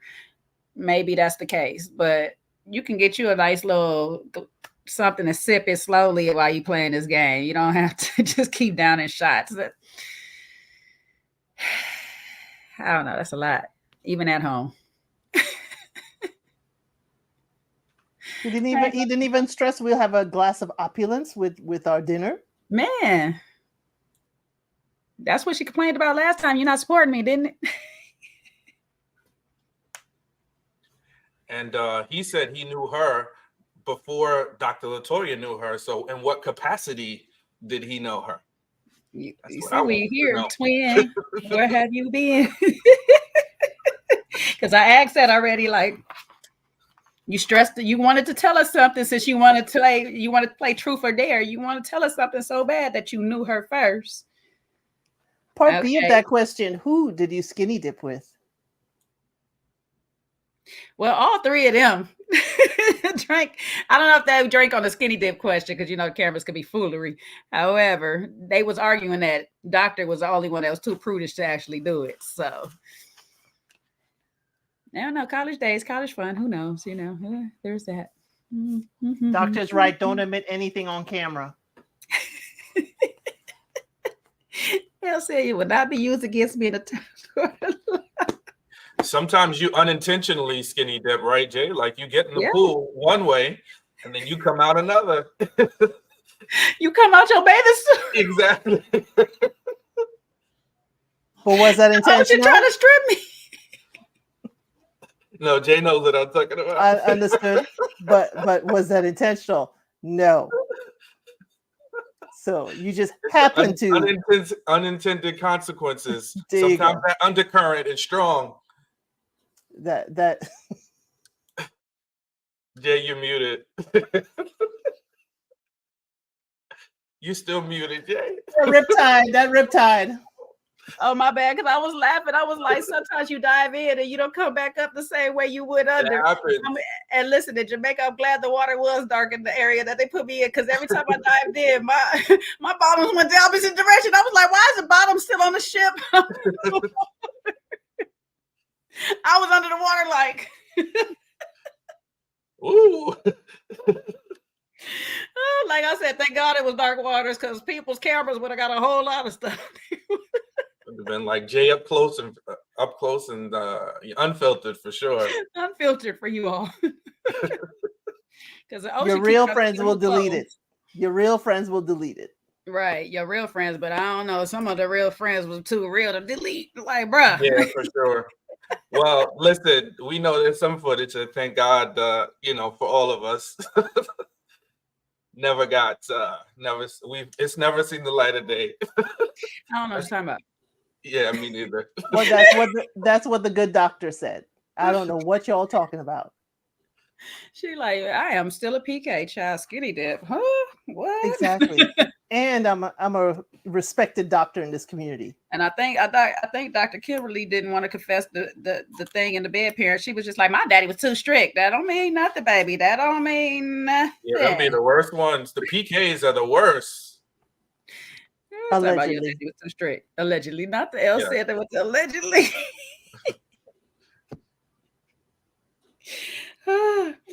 And anywho, Christina and Kobe had a sit down. How did y'all feel about this sit down between these two ladies? What you think, El said, since your mic was still open last? Ha! Sean beat you.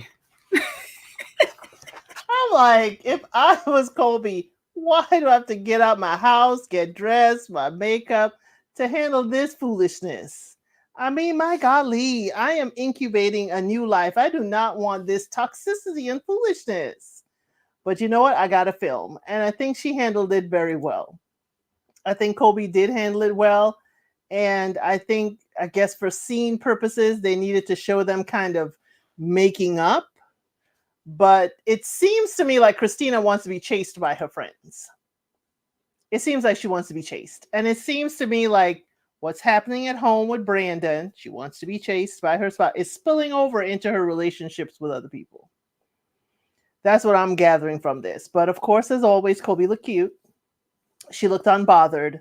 But I can't imagine having to drive out in the rain to film, and you're expecting all you want to do is just relax and incubate. I'm sorry.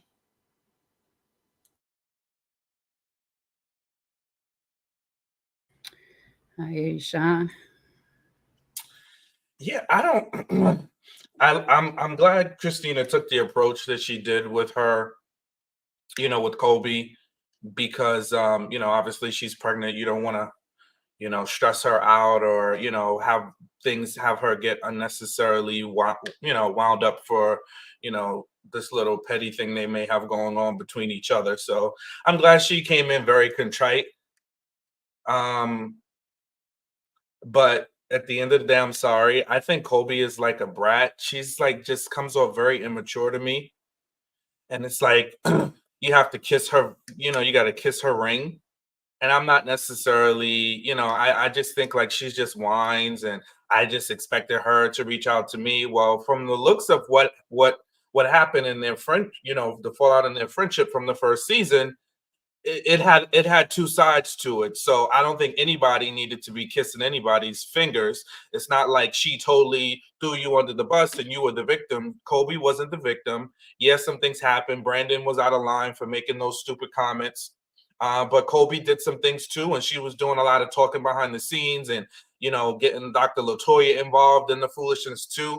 So, I definitely didn't want to see them, I didn't necessarily think like she needed to, Christina should have came at her, but I just didn't like the premise. It's like, oh, now, I needed you to show up for me. No, you both needed to see how the friendship is going to work. And it's an equal effort on both sides. You don't just sit back and wait for somebody kick your feet up and like, oh, now you got to show me. No, if it's a friendship, we're both working at this.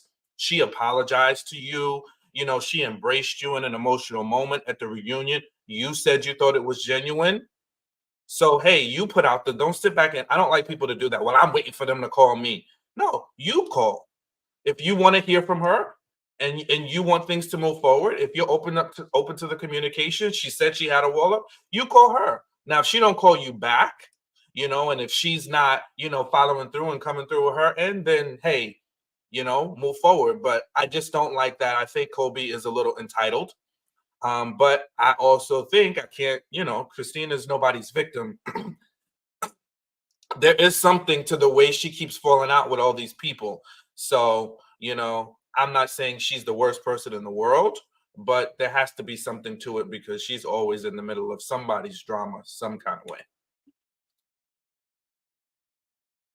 So yeah, on some parts there, Sean, I'm definitely agree with you. I felt opposite of what you felt, El said. I felt more like it was Kobe waiting for Christina to run after her.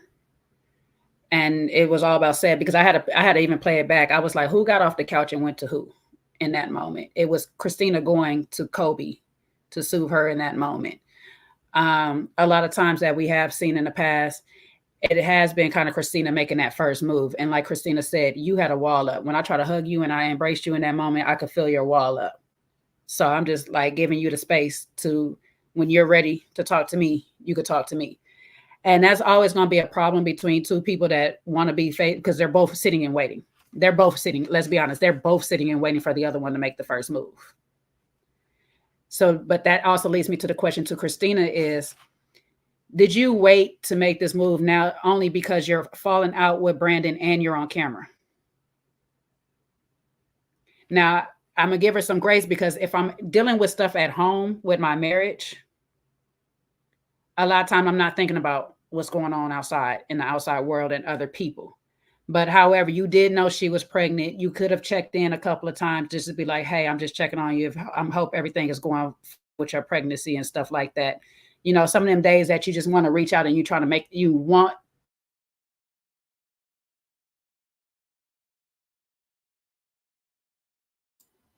I think we paused for a second. Yeah, You're back, Jay. Def. Okay. Sorry, I don't know where your last part y'all heard, but yeah, sometimes and see, I've kind of had this relationship before with a friend where we had this like falling out, wasn't super bad or nothing. We just stopped talking for a while. But the one thing I know I did when we started talking, it was just like, my bad, girl, it's not for anything that I did in the past. It's for not reaching out sooner. My bad for not reaching out to you anytime sooner. We'll talk about the past in a minute, but I miss you. It was these type of things. It's certain language that you say to somebody when you're kind of apologetic and you kind of miss that person. And that's what I was missing on not Kobe's part, but Christina's part. It's kind of like, I know you're going through something at home or whatever, but do you still want to talk to this girl? You still want to be friends with her? Where's that? Hey, I missed our friendship. I know you might still feel some type of way about this and that. And that's why I kind of understood Kobe's distance in this moment. Because it was like, there's still no accountability on your part, no remorse on your part for something. And then, and on the same flip side, it's like, Kobe, you too had something to do with some of this.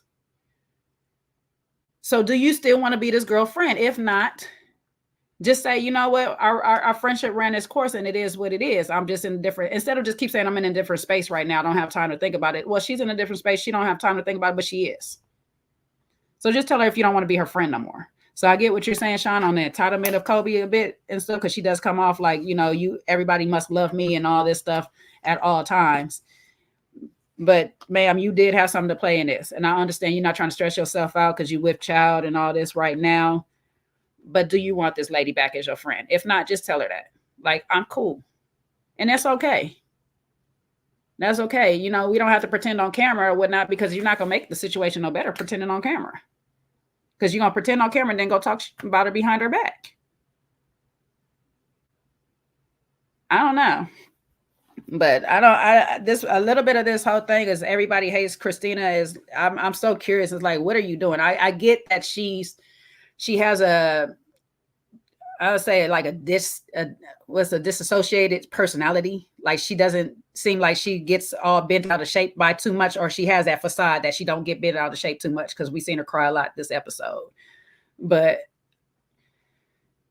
And then she also gives me that she's with you as long as it's fitting for the time, as long as it's fitting her. But I'm like, outside of that, what are you doing, girl? What are you doing? I think she has that, and I just hate that, this always plays out in these shows, especially with, when women are, it's centered around women, and there's always like they said it last night, like in the Love and Marriage Huntsville episode, the HBIC. And I think like Christina, her aura, if you look in the group, she's probably, if you had to pick somebody, especially from first season, it would have been her. Like, she would have been the head woman. And I think that once you kind of are that person, people are either going to fall in line or people are going to fight against you. And I think that's what started to happen towards the end of the season from season 1 is they were like, either Colby wanted to be it, or Dr. LaToya wanted to be it, or Anthony wanted to be it. Everybody was fighting on who's going to be the head person. Maybe even Brandon. Brandon too, no, Brandon is just super light skinned. I'm sorry. Brandon is just, he's hella light skinned. I don't think he wants to be the HBIC. He's just very light skinned, and everything that comes along with that. I hate to say it, just in his feelings, wants attention, a little petty, a lot of petty. R&B light skin, not the R&B light skin. Yeah, R&B light skin for sure. He is. But so I think that's kind of what I think played out amongst the ladies, unfortunately, and then people just kind of came at her. Now, I'm not saying she's an innocent either, because she got a little of that, I'm gonna be shady, but I'm gonna laugh with you later. She got that male energy. Oh, for sure. Yep. Mm-hmm. Okay, so here's the question: do we blame Carlos King for it? Because when I was going through pictures for the thumbnail and stuff, and this is the second version of pictures that I found. There's another one, but they're still centered, and even in the first center, they're the center couple. You know what I'm saying? And I don't know if he knows them personally, or who he knows, or how he picked these couples or whatnot. But it was just real interesting that they are the center, like you said, they're presented as the it couple of the cast. So you think it's like more of Carlos King's doing in this situation, or is it a bit of her energy, or both? I think it's both, because even when you hear him, like when I can bear to sit through some of his podcasts on YouTube, you'll hear his methodology on how he casts people. Like there's what does he say? There's some name that he uses, like where the person is you just see like they have the it thing in them already, and you see they have the ability, like the Kenya Moores, the Giselles, where they are a force factor, or whatever the terminology he uses. So he already sees like a little bit of the potential in the person, and then he just builds the story based on that. So I think he sees something in her, and then he just kind of exploits it, and then production and everybody else does the rest. Now it's up to the person on how far they go, how far they push it, but it's a little bit of truth, and then it's a little bit of manipulation, and then seeing like, okay, this is going to get people interested, right? Everybody loves to see a villain, and then they love to see the villain getting taken down too. But I think sometimes it just goes too far, because it's real people. Whereas in Batman and Robin and with the Joker, that's a film, right? So at the end of the day, those people walk away from that set. These people are real, so I think it's just a little dangerous when we kind of like build these archetypes, and then we start to root for them, and then we start tearing them down at the end of the day, which is what I see kind of already starting to play out episode 1.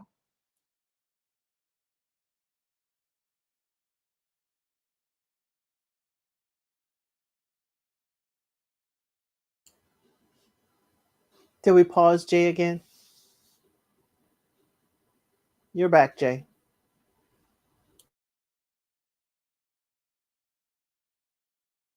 You got any thoughts on it, Elsie?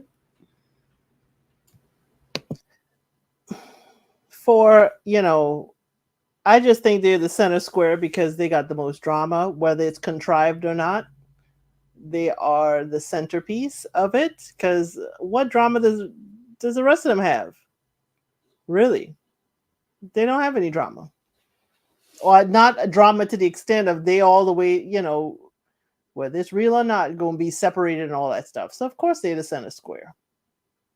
And because everybody's focused on, as you said before, disliking Christina, so it's got to be the center square.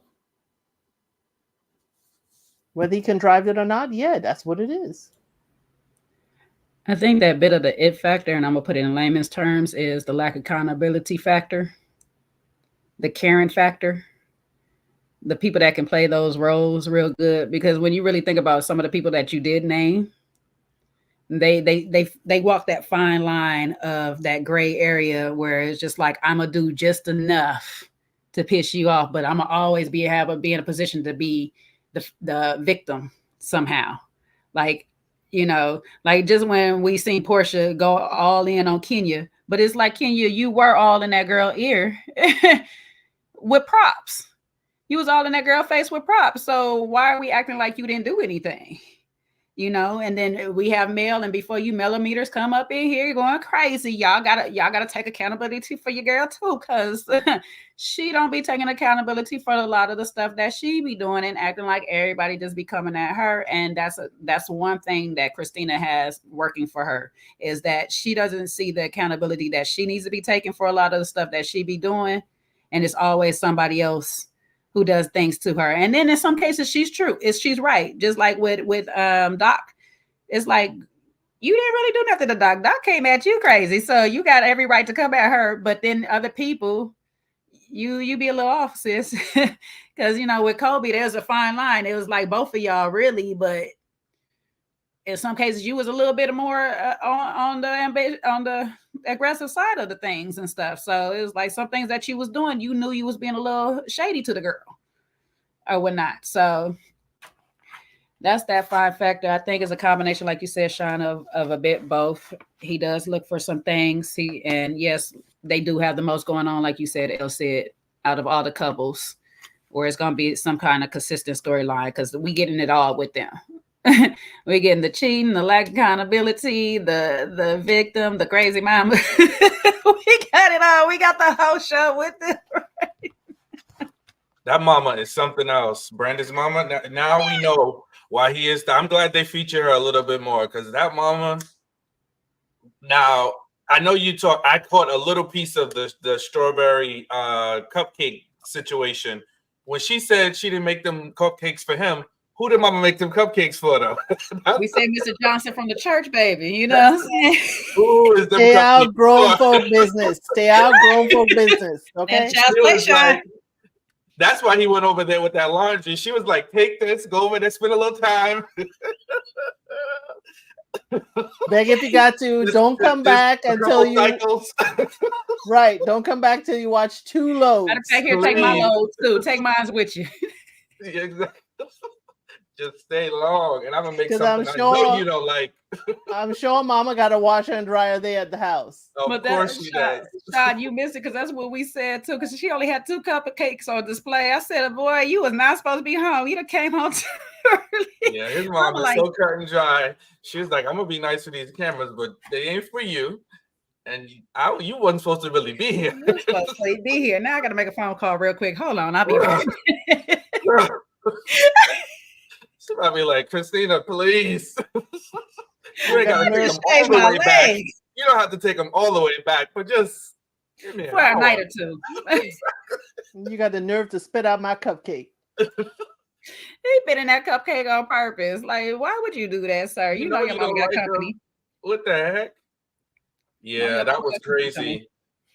And then, yo, he is wild. Something is really wrong with him. When he said that the quiet part out loud in terms of why he married her, I was like, bro, you must want a divorce, because ain't no way you saying that, or saying it in general, but saying it out loud, but you gonna say it on camera, bro. To your mama.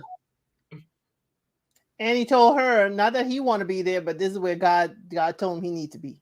Yeah. In them draws. God told him he need to be in them draws. I want to be back in that good. Like, what? Miss Parker, the Lord knows what I want.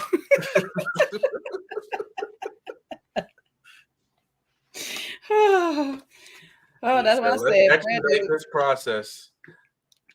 Brandon, definitely, they about to provide us with more episodes, like whether, like El said, it's contrived or not. That family right there is definitely gonna provide us with some entertainment, boy. Definitely. Did you talk about the part that made me sad is that not in reference to them, but in reference to Colby and Russell, right? when she doesn't seem to be happy being pregnant. That really made me sad. And then also her perception of how she felt when she found out she was having a girl. And then also talking about her relationship with her daughter and being upset that she feels like the daughter loves the father more than her. I was like, ooh. Yeah. I think y'all don't need to be talking about baby 3. Y'all need to kind of talk about.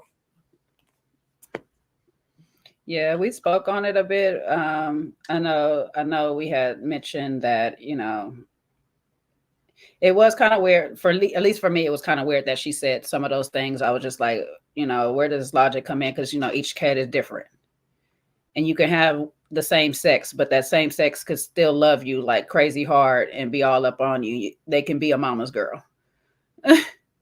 So I don't know where the logic comes in that boys automatically love their moms a lot. They do at a very young age, but then it's also this time where they just totally like all the way against you as well. It's going to go back and forth no matter what child you have, because they're just going to go into stages.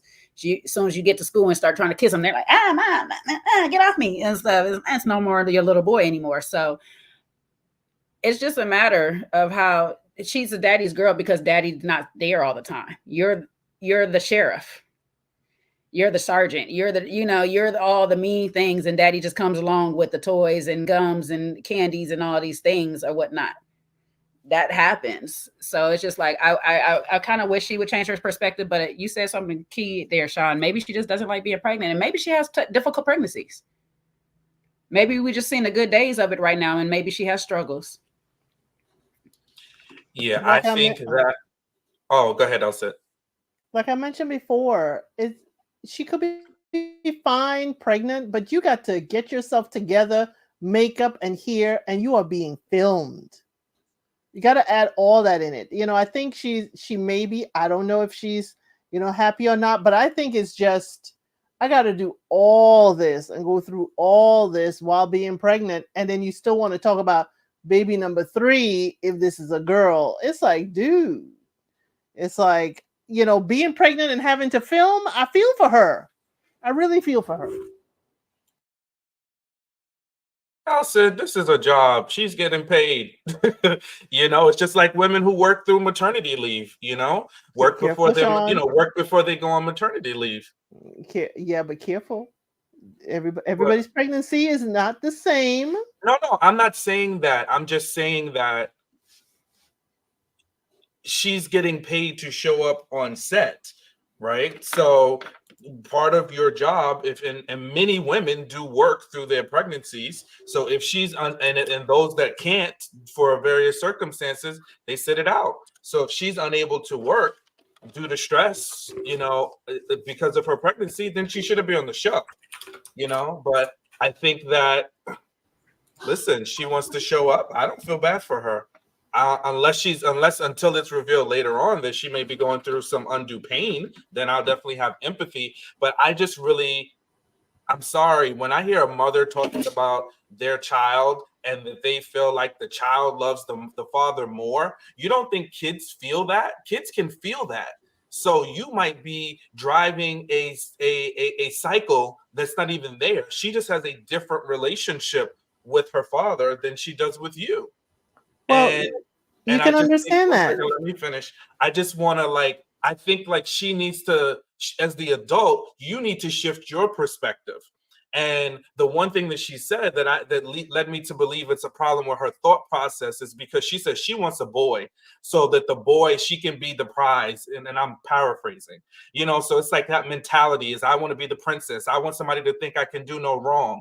It's like, and that's not what kids are here to do. They're not here to pump you up and make you feel good about yourself.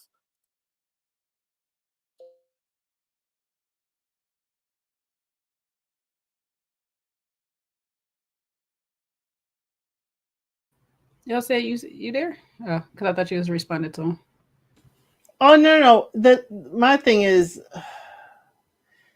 it can be, you know, the daughter may show that, and that's what she may be thinking. But you know, just like we're taught not to have favorites with our kids, so what if the kid does favor the other parent? You got to come to terms with that.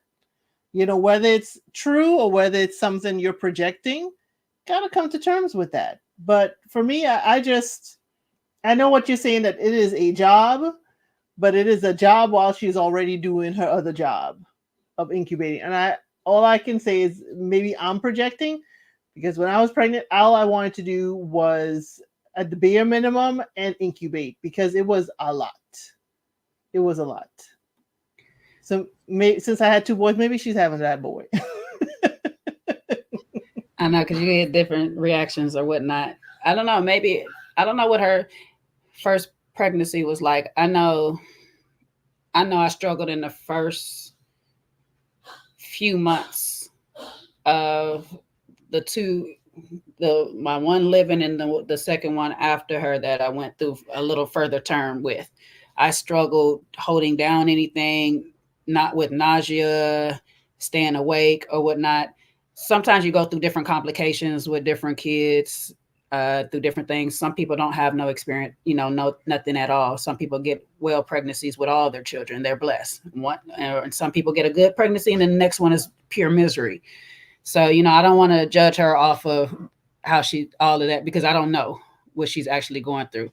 But she does seem seriously irritated by the fact that she is pregnant currently. So I don't know why that is, if she honestly feels that way all the way, or she's just irritated by being pregnant, period. Like, not the fact that she's having another kid or anything like that, but just pregnant, period. So, but yeah, her statements are kind of odd. She told the man he trapped her. She kind of said in a little jest. I'll give her a little. It was a little jest or whatever. But we did discuss that too. I was like, on his birthday, he trapped you, ma'am. Are we sure? Like, now, come on. Hey, what other friction could they possibly have while she's pregnant? Come on now. There's much friction they could have. So. I don't, it just rubbed me the wrong way, because this is, and we see parents set the tone. So how you treat your child from gestation through birth is all going to lead to how that child comes out. And if you already have this perception of your child loving their father more than you, and you really were so disappointed when you found out you had a girl versus having a boy, and now you're having another child, and part of your angst is because you don't know if it's going to be a boy or a girl, and you really want a boy, but your reasons for wanting a boy is selfish because you want to be the princess in the household. It just, and again, I think we all project in little ways, and I just feel like, it just takes me back to when I was married and wanting children. So I guess because wanting children and struggling through difficulties of fertility, and then not being able to, have children, like I guess I'm really overly focused on when children are brought into the earth, and people who are bringing children into the earth and how they consider that, so that could be part of it too. Maybe it's time to talk to her mother. Because her mother, she says she's a daddy's girl. So how does her mother feel that she's a daddy's girl, and how has her mother, navigated through this? It may be a time for heart to heart with mama. Maybe that's where some of that energy comes, is just knowing how much she got away with her daddy or whatever, or, I mean, to be honest with you, like you could make a child your child if you want to. It's just a matter of how you deal with that child. And if you're having these emotions, you're already creating a wedge between you and that child while being pregnant. They feel what you feel. And as you're nursing and you go through all these processes, you're still they still feel what you feel. So you have to be careful. And I understand why she's hesitating on finding out, because she's trying not to have some of that energy be poured into the child, but you still have that energy. That's the problem. You still do have that energy. So somehow you got to just erase that and say, I just want a healthy baby. Doesn't matter. I want my baby to be healthy. Just keep your energy and your spirits up so your baby be healthy and happy and all this stuff like that. Like, You don't want to have a depressed baby. You don't want to have a crying baby. You don't want to have an over anxious baby. You want a really healthy, calm, cool, collected baby. So you got to reshape everything that you're thinking. But I also do feel that she's resenting this pregnancy. She's resenting this pregnancy a bit because she kind of says little things, you know. And I know we all say this to our man when we were pregnant and he's talking about more babies. It's like, it's not your body that's going through all these changes and stuff like that.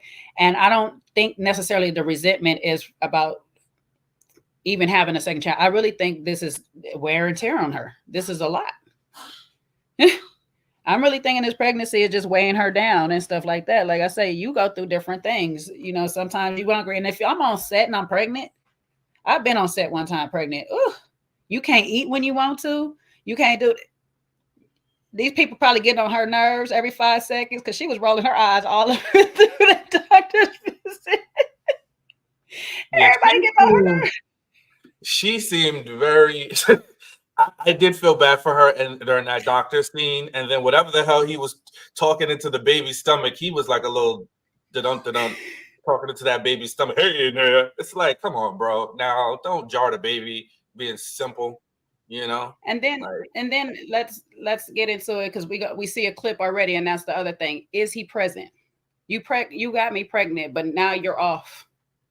You're off doing whatever, and we still haven't resolved this issue about this. Going to ministry, opening this gym, all of these other things that we have not resolved yet. Now I'm stuck in this house and you're off.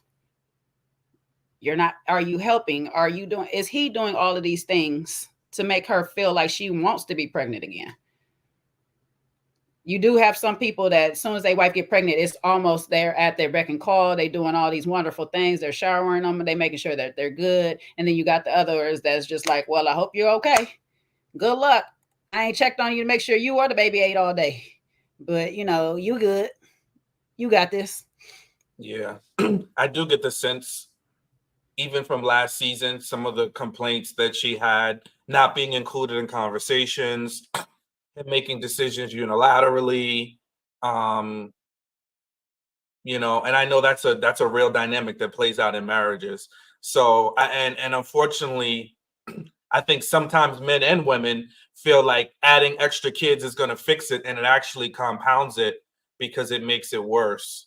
So I'm definitely in agreement. They with her, and that they probably shouldn't focus on having a third child, no matter what the sex or gender of this child is. You know, I think they need some family counseling and therapy to just kind of talk through dynamics. And it doesn't mean that, oh my God, you're headed down the road of no end. But no, it's like, let's get some tools in place. Let's kind of unpack why we think the way we think, and let's shape our children to be healthier, better versions of ourselves and not duplicate the cycles, because she's another PK. And, you know, now her husband is talking about going into the ministry, and there's things that she didn't want from that dynamic that she saw growing up that now potentially she's going to enter in. So, you know, let's fix that. Let's not make those same decisions. So we just keep rolling into, you know, previous mistakes. So that's my little 2 cents. Yep. But here we are at the dinner to celebrate District 78, and she's alone. She don't even know if he's gonna come because he's off at school and stuff like that. So it's like, here I am dealing with pregnancy all by myself. You know, because I had looked, I'm like, why is she walking in here by herself? What is going on? And that, I mean, like I mentioned it a little bit earlier, what Elle said, they could be faking the funk on how happy they are too for us, just because they are with child. You know, it might be still an underlying argument of you trapped me going on. And now I'm with child and I have to kind of do this by myself because I feel a certain way and you don't like the way I feel, and you feel a certain way and I don't like the way you feel. So like you said, Sean, yeah, they're going to take a pause. They're going to have to sit with the doctor or something and really hash through some things to make sure that we on the same accord moving forward. Because what are we still fairly new into this marriage as well? So we're already making the babies. You hear him trying to purr over here too. Hi, Papa. It's feeding time. I know. We done ran over.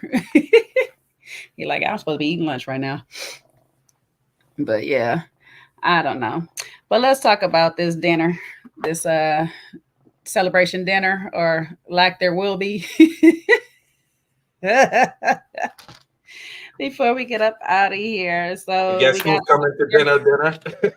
yeah, we got our first full cast dinner thanks to what was the thing? I forget the name. Bravo. Yeah. The business mediation or whatnot between Anthony and Brandon. That's what I'm gonna call him, the mediator. And Lakeithia, I think that's how we say her name. I'm not sure. Mrs. Samuels. The dinner was going good up until, as Anthony likes to call it, the pink poodle. The pink poodle and Brandon arrived. First of all, Anthony don't read rooms very well at all. Like, your wife is sitting here in a whole Pink Panther suit, sitting right next to you while you keep trying to go on about this pink poodle of a coat that Christina had on. And I think it was a very nice coat, especially for Detroit. I don't know what time of year it was. But the fact that you really going in on this pink coat and your wife sitting here dressed fully down in pink, she was looking so uncomfortable. She's like, see, this right here is the reason why I don't let you lead. Because you can't read the room. And somebody else take the wheel. Jesus, take the wheel, please, because I can't. Sean, bring us in. Bring us back around, Sean. I can't, because he got on my nerves when he said that. I'm like, bro, like, come on now. That's all you can come with this lady. It's like, he must like her a little bit too. He's just mad because he couldn't get her to that Never Have I Ever game. You know, he liked her a little because he always playing with her. It's like, bro, leave that lady alone. You know? So, yeah, I think the dinner was a massive setup, because how you going to have the newcomers know who's going to be there before the existing folks know? So, and this is why I'm putting a little bit on Dr. Latoya, because if you already know that what's her name? I don't know. The Dobines. I don't know the woman's first name. Dobines have Kimberly. beef with Chris. What's her name? Kimberly. Kim. If you already know Kim and Christina have beef, then why does Kim know? Why does Kim have the upper hand of knowing who's going to be there, and you didn't give Christina the heads up? Like, hey, I'm a rock with Christina. Exactly. So I'm looking at her like the dinner is a setup, and I don't like it. But the dinner, who put on the dinner? Because the dinner is for Bravo. It was Bravo. Bravo put on the dinner. Mm-hmm. Right. But Latoya is acting like she's orchestrating it, but we don't know who really is. Okay, because I was gonna say if Bravo put on the dinner, then we got to look at him like why you didn't give the invitee list to Brandon and them.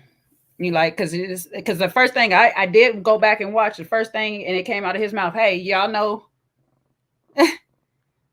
such and such. It sounded like everybody. I mean, granted, they all been sitting there before they came, so yeah, everybody got to get introduced to them or whatnot. But of course, production's gonna play it up to make it seem like this is the first introduction that's really taking place or whatnot. And so it was just like, yeah, you should have kind of gave them the heads up, because clearly Brandon knows who it is. I'm pretty sure Brandon knows who it is. You work with Brandon for a long time. So, yeah, you were definitely working with production and with Latoya as well. I don't know, but it's funny that Anthony always thinks that you have Brandon's side, but it's not looking like you got his side in this moment. So I didn't understand.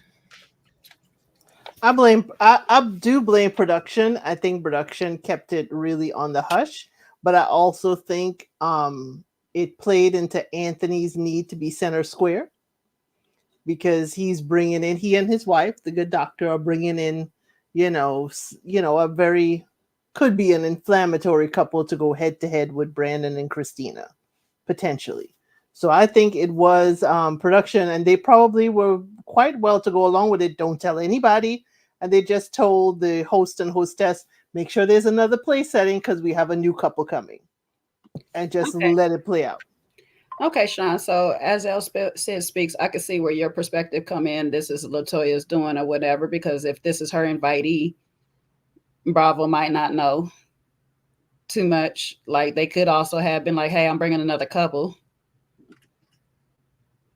And he don't really know, you know what I'm saying, too much. But at the same time, I feel like they kind of all should still know each other, because they sound like they all kind of work in the same industry and have worked with each other before. At least Christina, Brandon have worked with Kim to some capacity. I mean, they've been in the wedding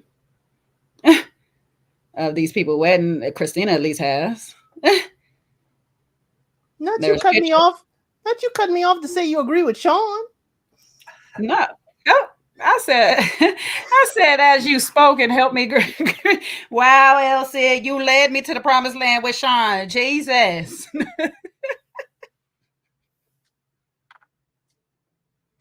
Let me go back on mute. My bad. I cut you off. That's what the real issue is. Let me stick to the real issue. It's not that I agree with Sean. It's the real issue is I cut you off. Well, it's 2-part. You hit her with a double whammy. Cut her off and agree with you. I really done pissed off. You Christina right now. You the pink poodle. Let me go put mine on. Shoot, I got cat hair all in my face now.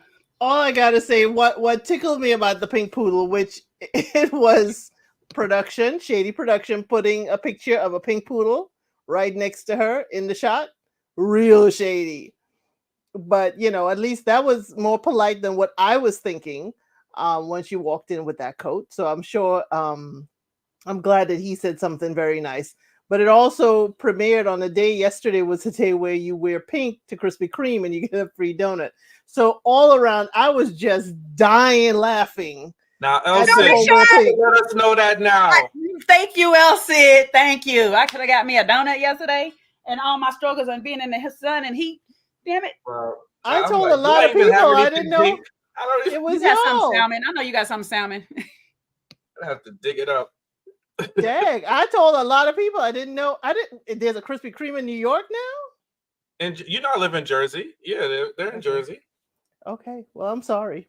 Well, there for sure is Krispy Kremes out here in Cali. I don't know why you playing me. You act like Atlanta. Go. Granted, Atlanta was the first place I had a Krispy Kreme at, but they are a little bit known in other places. A little bit. Well, there are other specials coming up. It just happened to be Pink Day at Krispy Kreme at the same time.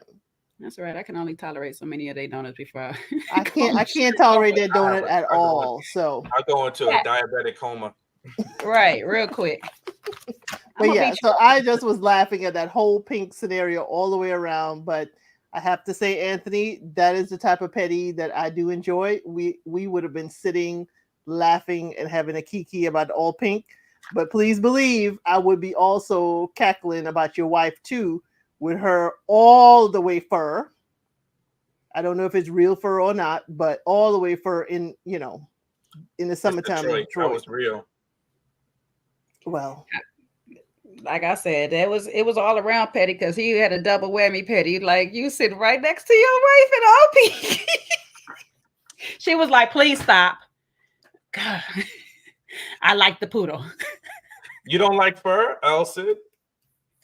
No, I just know that sometimes with certain groups out here, when fur in public, they aren't very friendly. Oh, like PETA? Yeah. And the like. Mm-hmm. She looked beautiful. I mean, it was a beautiful, huge coat, but I'm like, if we gonna make fun of Christina's coat, we gonna make fun of your wife's coat too. Now, I got another part I've got to make fun of too. Brandon and Christina, ain't nobody about to ask about y'all. Y'all just walk your little selves up in there and go sit down somewhere. There ain't nobody about to ask about what y'all got going on. we don't need to tell nobody none of our business and say that they don't need to ask us nothing. Nobody about to ask about y'all. They don't like y'all. Clearly, because the preview, he's asking people to escort her out. You think that's Christina? Or I didn't see a person. It was Christina. He's sitting next to Christina. I didn't know if that was Christina or if he was talking to somebody else, though. He's sitting there. Yeah, but I don't know. He's also facing a room. You know they play like that. But she turns around like that. Yeah, but she can still turn around like, oh, you kicking this person out. So yeah. They do that. Right. We don't know if it's Christina, but Christina is in the shot sitting next to him. Mm-hmm. Mm-hmm. Right. Exactly. So, lady, ain't nobody about to ask about y'all. Kobe was like, she said it in the I don't even have the bandwidth to deal with it. She's like, I ain't got to deal with your fears, man. I was like, Christina, this probably wasn't the right moment to bring your tears on. Like, you could have. She was like, mm-hmm. And she needed a friend. She really needed a friend then. But yeah, Christina said, I didn't want to fully open up, ma'am. You were in tears. But I'm sorry, you shouldn't. She shouldn't to Colby, not in her condition. Don't offload. Not in her condition and not right now. Your friendship is not in that space right now. Anyway, so it's like you can't. And she said it right. She's like, our friendship is not in that space for me to really open up. It's just, and I get it. It does hurt because you can't open up to somebody you once did. That's a different thing right there. But hey, and you feel for it because low key, as far as this friend group goes that she's gonna have to work with for the next few months, she don't have nobody to talk to. Christina was your closest thing to talking to anybody. So it kind of sucks that you are going to have to go through this process by yourself while filming the show. So I feel for her for the fact that here we go, Carlos King adding some more people to jump on her side against her instead of some people to be on her side. So it's like, what did you do to production though? I know you got center square, but what did you do that got production not even trying to bring something? Because a lot of times, like Mel, at least a few times, Mel got to bring somebody with her. Now they might have switched up on her. Mel can't keep a friend. Destiny, Stormy. Now she got this lady Shanita. See how long that lasts. Right. So I don't know. But yeah, that was another funny part of that dinner because I know it's kind of get cut short. We left on the cliffhanger of next week. They're gonna be still bring it up to Kimberly and Christina actually having their all out, and it kind of sucks because it's like, okay, this is the first time I actually really seen you again, and I have to do this in front of all these people. So the egos, they're not gonna find. This is a great production strategy, but as far as real life, this is not a great strategy because they're not gonna find resolve because your ego is gonna be heightened in front of all of these people, and both of these personality gives me, I'm not about to back down. I got to be the stronger personality of the two. So neither one of them is looking like they're going to just sit there and be like, okay, girl, you know what? I see I did something that affected you. My bad. Do you forgive me? Do you this? So yeah, this is not going to go well. And the only one who's going to be excited by it all, or only two that's going to be excited by it all, is the Thompsons. And Colby. Yeah. Hopefully Russell comes, because Russell does be a calming mediator when he is around. So hopefully he shows up in time to like navigate the situation back to a good space by the end of the dinner, but we'll see next week. But I don't know. Are y'all feeling excited about this season? Or do you think it's going to be a good season worth the wait? Yeah. The math ain't mathing. Oh. What? You can't just drop that mic and what? Well, it goes back to our, we have some pregnancy dates complications on the math because production said this is 6 months after reunion, but at reunion, we had a pregnancy announcement, but now we're only 5 months into the pregnancy when we go visit the doctor. So It's giving Phaedra Parks all over again. We're not sure. We're not sure when we got pregnant. But we pregnant though. I don't know. So the math ain't mathing. And then the math ain't mathing on the timeline because we need to have a jump skip. I'm assuming that we're gonna get a time skip because he gave us 6 months after production. But I'm like, does editing take this long? I don't know. How long were we filming? Another year and a half, like DC? Like, what are we? What is Well, Carlos? I think they did better with them than they did with DC. I think that's why they're trying to whatever, contrived numbers they got going on with the weeks and the months. But I know they wanted to have it a lot closer because that was the issue with DC. It was like they filmed, but they didn't show us it until like a year later. So it's kind of like all this other stuff is playing out. So I think they tried to get ahead of that with Detroit. But yeah, I always get confused with these trimesters. So I'm gonna trust you ladies, whatever y'all say. I'm gonna trust your math because I'll be getting confused. I hear a woman is actually pregnant for 10 months, not really 9. It's all too much. So I get confused. I don't even know what a trimester is. I don't know if that's 3 months, 4 months, 2 months. I don't know. Sorry. It's the English language. TRI means 3. Okay. Oh, so it's but then They cut it up. You cut it up in 3s. Okay. Oh, but you divide what by 3 months? 9 months by 3? The 9. They usually cut the 9. Yeah. So then it's every 3 months? Yeah. But then sometimes they say, well, I'm 26 weeks and then I'm in the third. I don't know. I get confused. Some people do weeks. Some people do trimesters. Some people do both.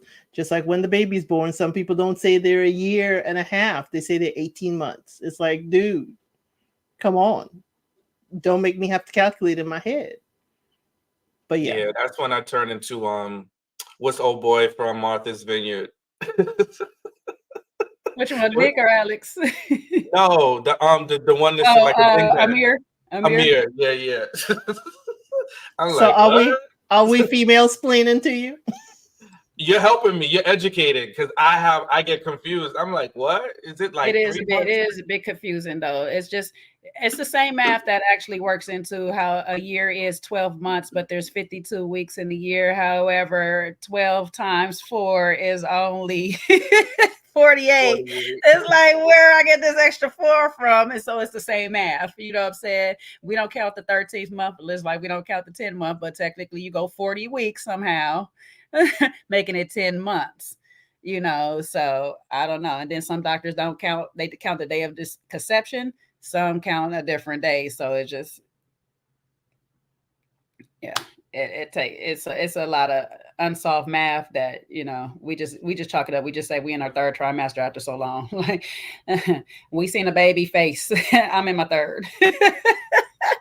I can get the sex by the 2nd. So there's like, and then my first trimester, the first 3 months is shaky. I don't know. We up and down. We still deciding if we want to keep this or not. So it's a lot going on. It get confusing. So yeah. I just say that by now I feel like she should have this baby already and whatever. And when we start filming again, the baby gonna be 3. So I don't know. I don't know. I don't know if the math is math and how this timeline is going to play out, but I am glad they are back. I'm glad they're back. I do like this cast. Me and you, Sean, talked about it last season a bit. Hopefully this doesn't disrupt the unity that they supposedly have too much, that they'll find a way to be on track and it won't be opposite sides by the end of everything. Because we start to get that with Huntsville. DC went into that quite early. Right now, they still seem to be trying to hold on by the strings of it, but we'll see how this new couple and this situation plays out as we go forth. I don't know. But Carlos King, I'm gonna need you to get it together. We can't have you out here acting like Tyler Perry and you got to do it all by yourself, because then we only get one show every 3 years and we be so behind in these people's lives because you think they can't keep it up. They can't keep their life off of social media, especially when some of them's work is there. So I'm gonna need you to get like Bravo's production and just hire some people, sir. Hire some more people so they can film in those areas and you don't have to oversee every last little detail, But hey, and you can and if you want to just work specifically with Detroit, because that's your city, let it be. But get some people in DC and get some people in Huntsville and let them be. You know, that's what I say. I think his issue is between the cast members and the drama, and then also like what when own picking up certain things, because that's what I've been hearing. Um, some of the challenges, at least from his mouth, that he said it was, especially with DC, it was a matter of um, the powers that be delaying things. Now Tyler uses AI. Okay, so he's saying that they not backing him like he needs them to back him. Well, maybe if he gets off of that YouTube channel, saying a lot of the stuff he be saying, uh, at the end of the day, some of these networks do be connected a little bit in ways that they might not seem like they connected on the outside. And Bravo is a very big platform or whatnot, and you be attacking them pretty hard. So maybe we might want to back up off of some of that, because maybe they powers that be is trumping the powers that be in the platform you're on or whatnot. So I don't know, because I do like these marriage, love and marriage platforms. I actually do. I think they can be very well, like very good shows, but some of the drama I need it not to be the same. It's starting to get, everything is Huntsville. It's copying Huntsville's thing, and I don't need that. We don't need that. So we're gonna have to switch it up. DC, hopefully y'all can switch it up a bit.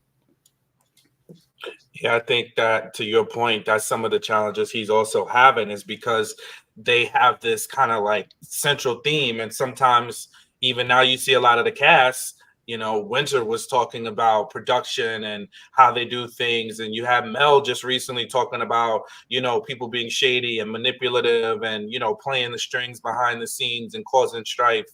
It's like you just need to be careful with all that manipulation and stuff going on, because then you don't get people that really genuinely want to participate. And you got all these people now on the fence with DC, and I was enjoying it.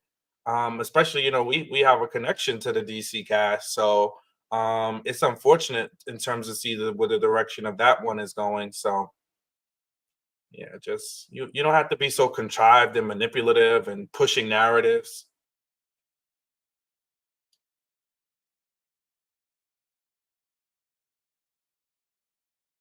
Yep, you're right. Just responded to go to Africa. I mean, it's been the talk with Tyler that he's been the everything. That's kind of like why that episode on Atlanta was made the way it was made or whatnot, even though we're going to keep saying it's not about Tyler. We know who it was about. Very great episode, too. I like that episode. If y'all never watch Atlanta, y'all should do yourself. Binge watch that. Treat yourselves, baby, because it was a great show. I'm mad they gone. But anyways, we are back. Y'all know we are back here. We'll be reviewing Love and Marriage Detroit here, mostly on Sundays. But I know next Sunday we will probably have to postpone it to Monday, just for the fact that I here on this coast will be working during the hours that I wanted to have us on. And so I'll be done by the time it's too late on El Cid's side. And I know she might have to go to work on Monday, so I'm not going to hold her up. So we'll be back here on Monday. What, about 6 o'clock still good for you on a Monday? Or okay. So yeah, we can be back here on next Monday at the same time, same bat channel. And then we'll be back here the following Sunday, long as I'm not working. I don't think I am. I got to check my calendar, but I don't think I am. So long as I'm not working, we'll be back here 6 p.m. Eastern, 3 p.m. Pacific and whatnot. And hopefully Sean can join us on some of these. We like to have a male perspective, keep it real with us, when the men's be getting out of control and stuff, acting crazy and acting like the Lulu on why he don't know why his wife put him out.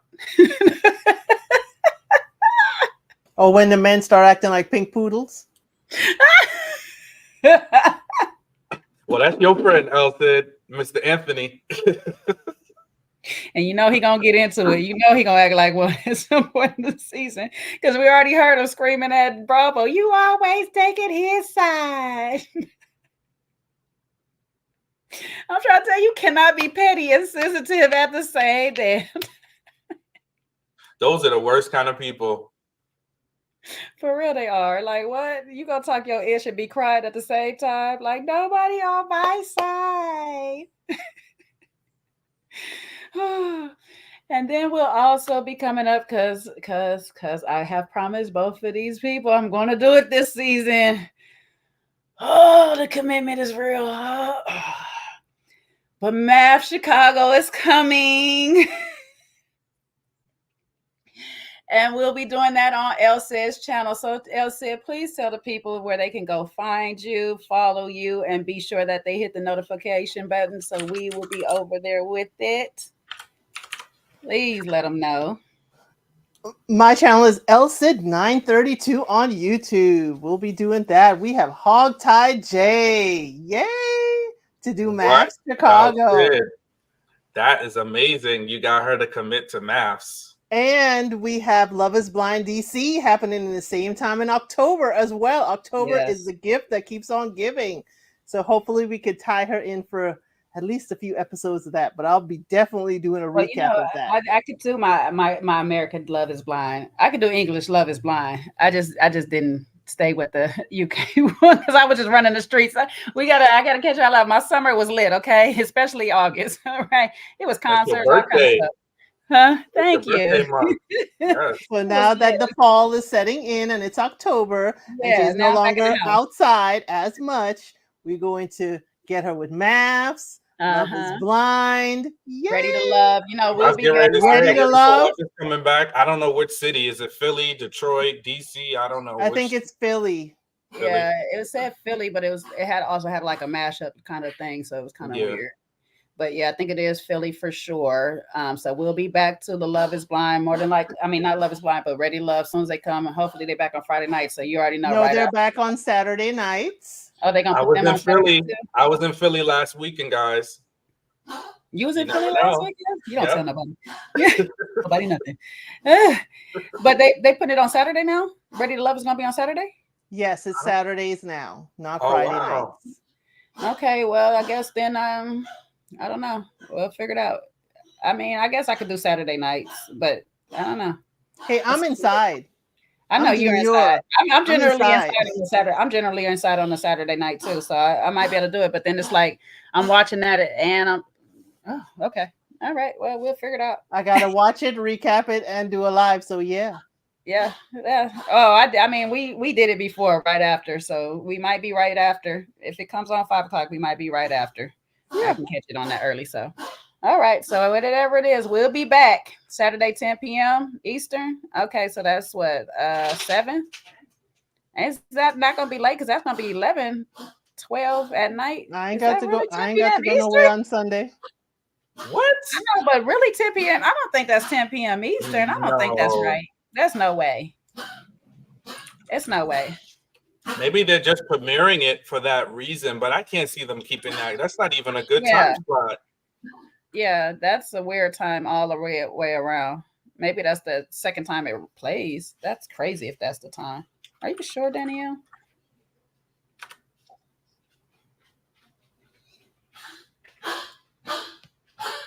I don't know. But whatever we'll figure it out. We'll post it. Yeah, we'll figure it out as we get closer to the time.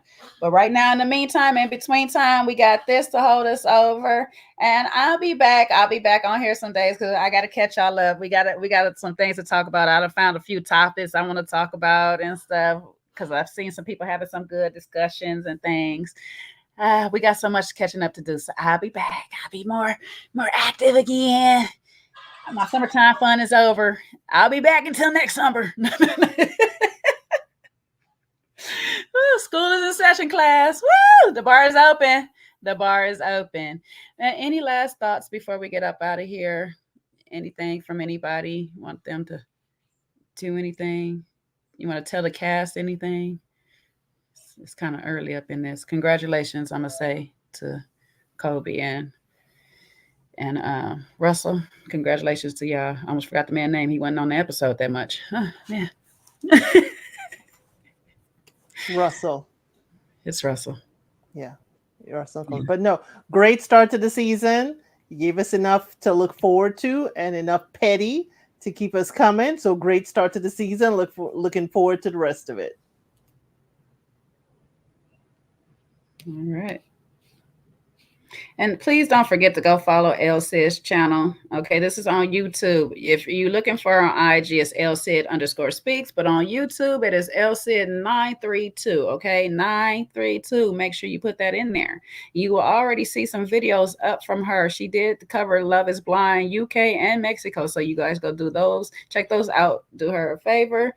Make sure you watch those and hit the notification bell so you know when we're covering maths, okay? She is pulling us all out. But I'm going to tell you now, if we start getting 2-hour math reviews and I got to watch 2 hours of the show, I might just be popping in from time to time like Sean, like, hey, I got some words on this. How you doing? Hey, guys. Hey, it's me. I'm the problem. Nah, I'm gonna do my best, y'all. I'm gonna do my best to stay fully committed through the whole season. Okay. Hopefully on one of my sites it'll let me put it on double speed. Okay. I have the double speed helps. The double speed, 1.5 speed or something helps me. But and they seasons be long too, don't they? Jay, we're going to start at the wedding ceremonies. I won't do lives for anything other than starting the wedding ceremonies. Yeah, I think that's the best way. And like you get a cadence to it, and Elsa can attest to it too. Like once you've been a maps person, like you can get a cadence to it, so you can zip through certain things. Even Seaway, when she was watching, sometimes I'd have to debrief her because she'd be like, "Oh, I fast forwarded past that." She do that with any show. She a fast forward queen. She was like, "What? That happened? Oh, okay." Oh, it got boring. It's like if the conversation don't hook her, if the conversation don't hook her right at the start, she like, "Oh, I skipped through that." Child, they weren't talking about nothing. It's like what? Like you missed the whole crux of the thing. She's like, "Oh no, no, they'll be all right." Who is this man? If you had watched that scene. But yeah, okay. All right, well, the gang is back, y'all. We is back, and we between me and LC's channel. I don't know what Shine gonna do. We trying to get him still. But he like, yeah, okay. At this point, y'all got to call Abby and see if she'll set it up for him, and maybe he'll join Abby's live.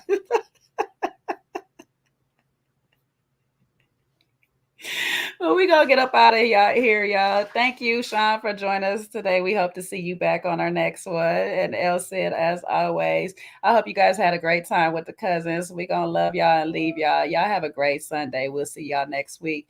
Bye. I'm just gonna give y'all a drive-by because I ain't even got time to wet y'all all up. Y'all get up out of here. Have a nice time. Get out my bar.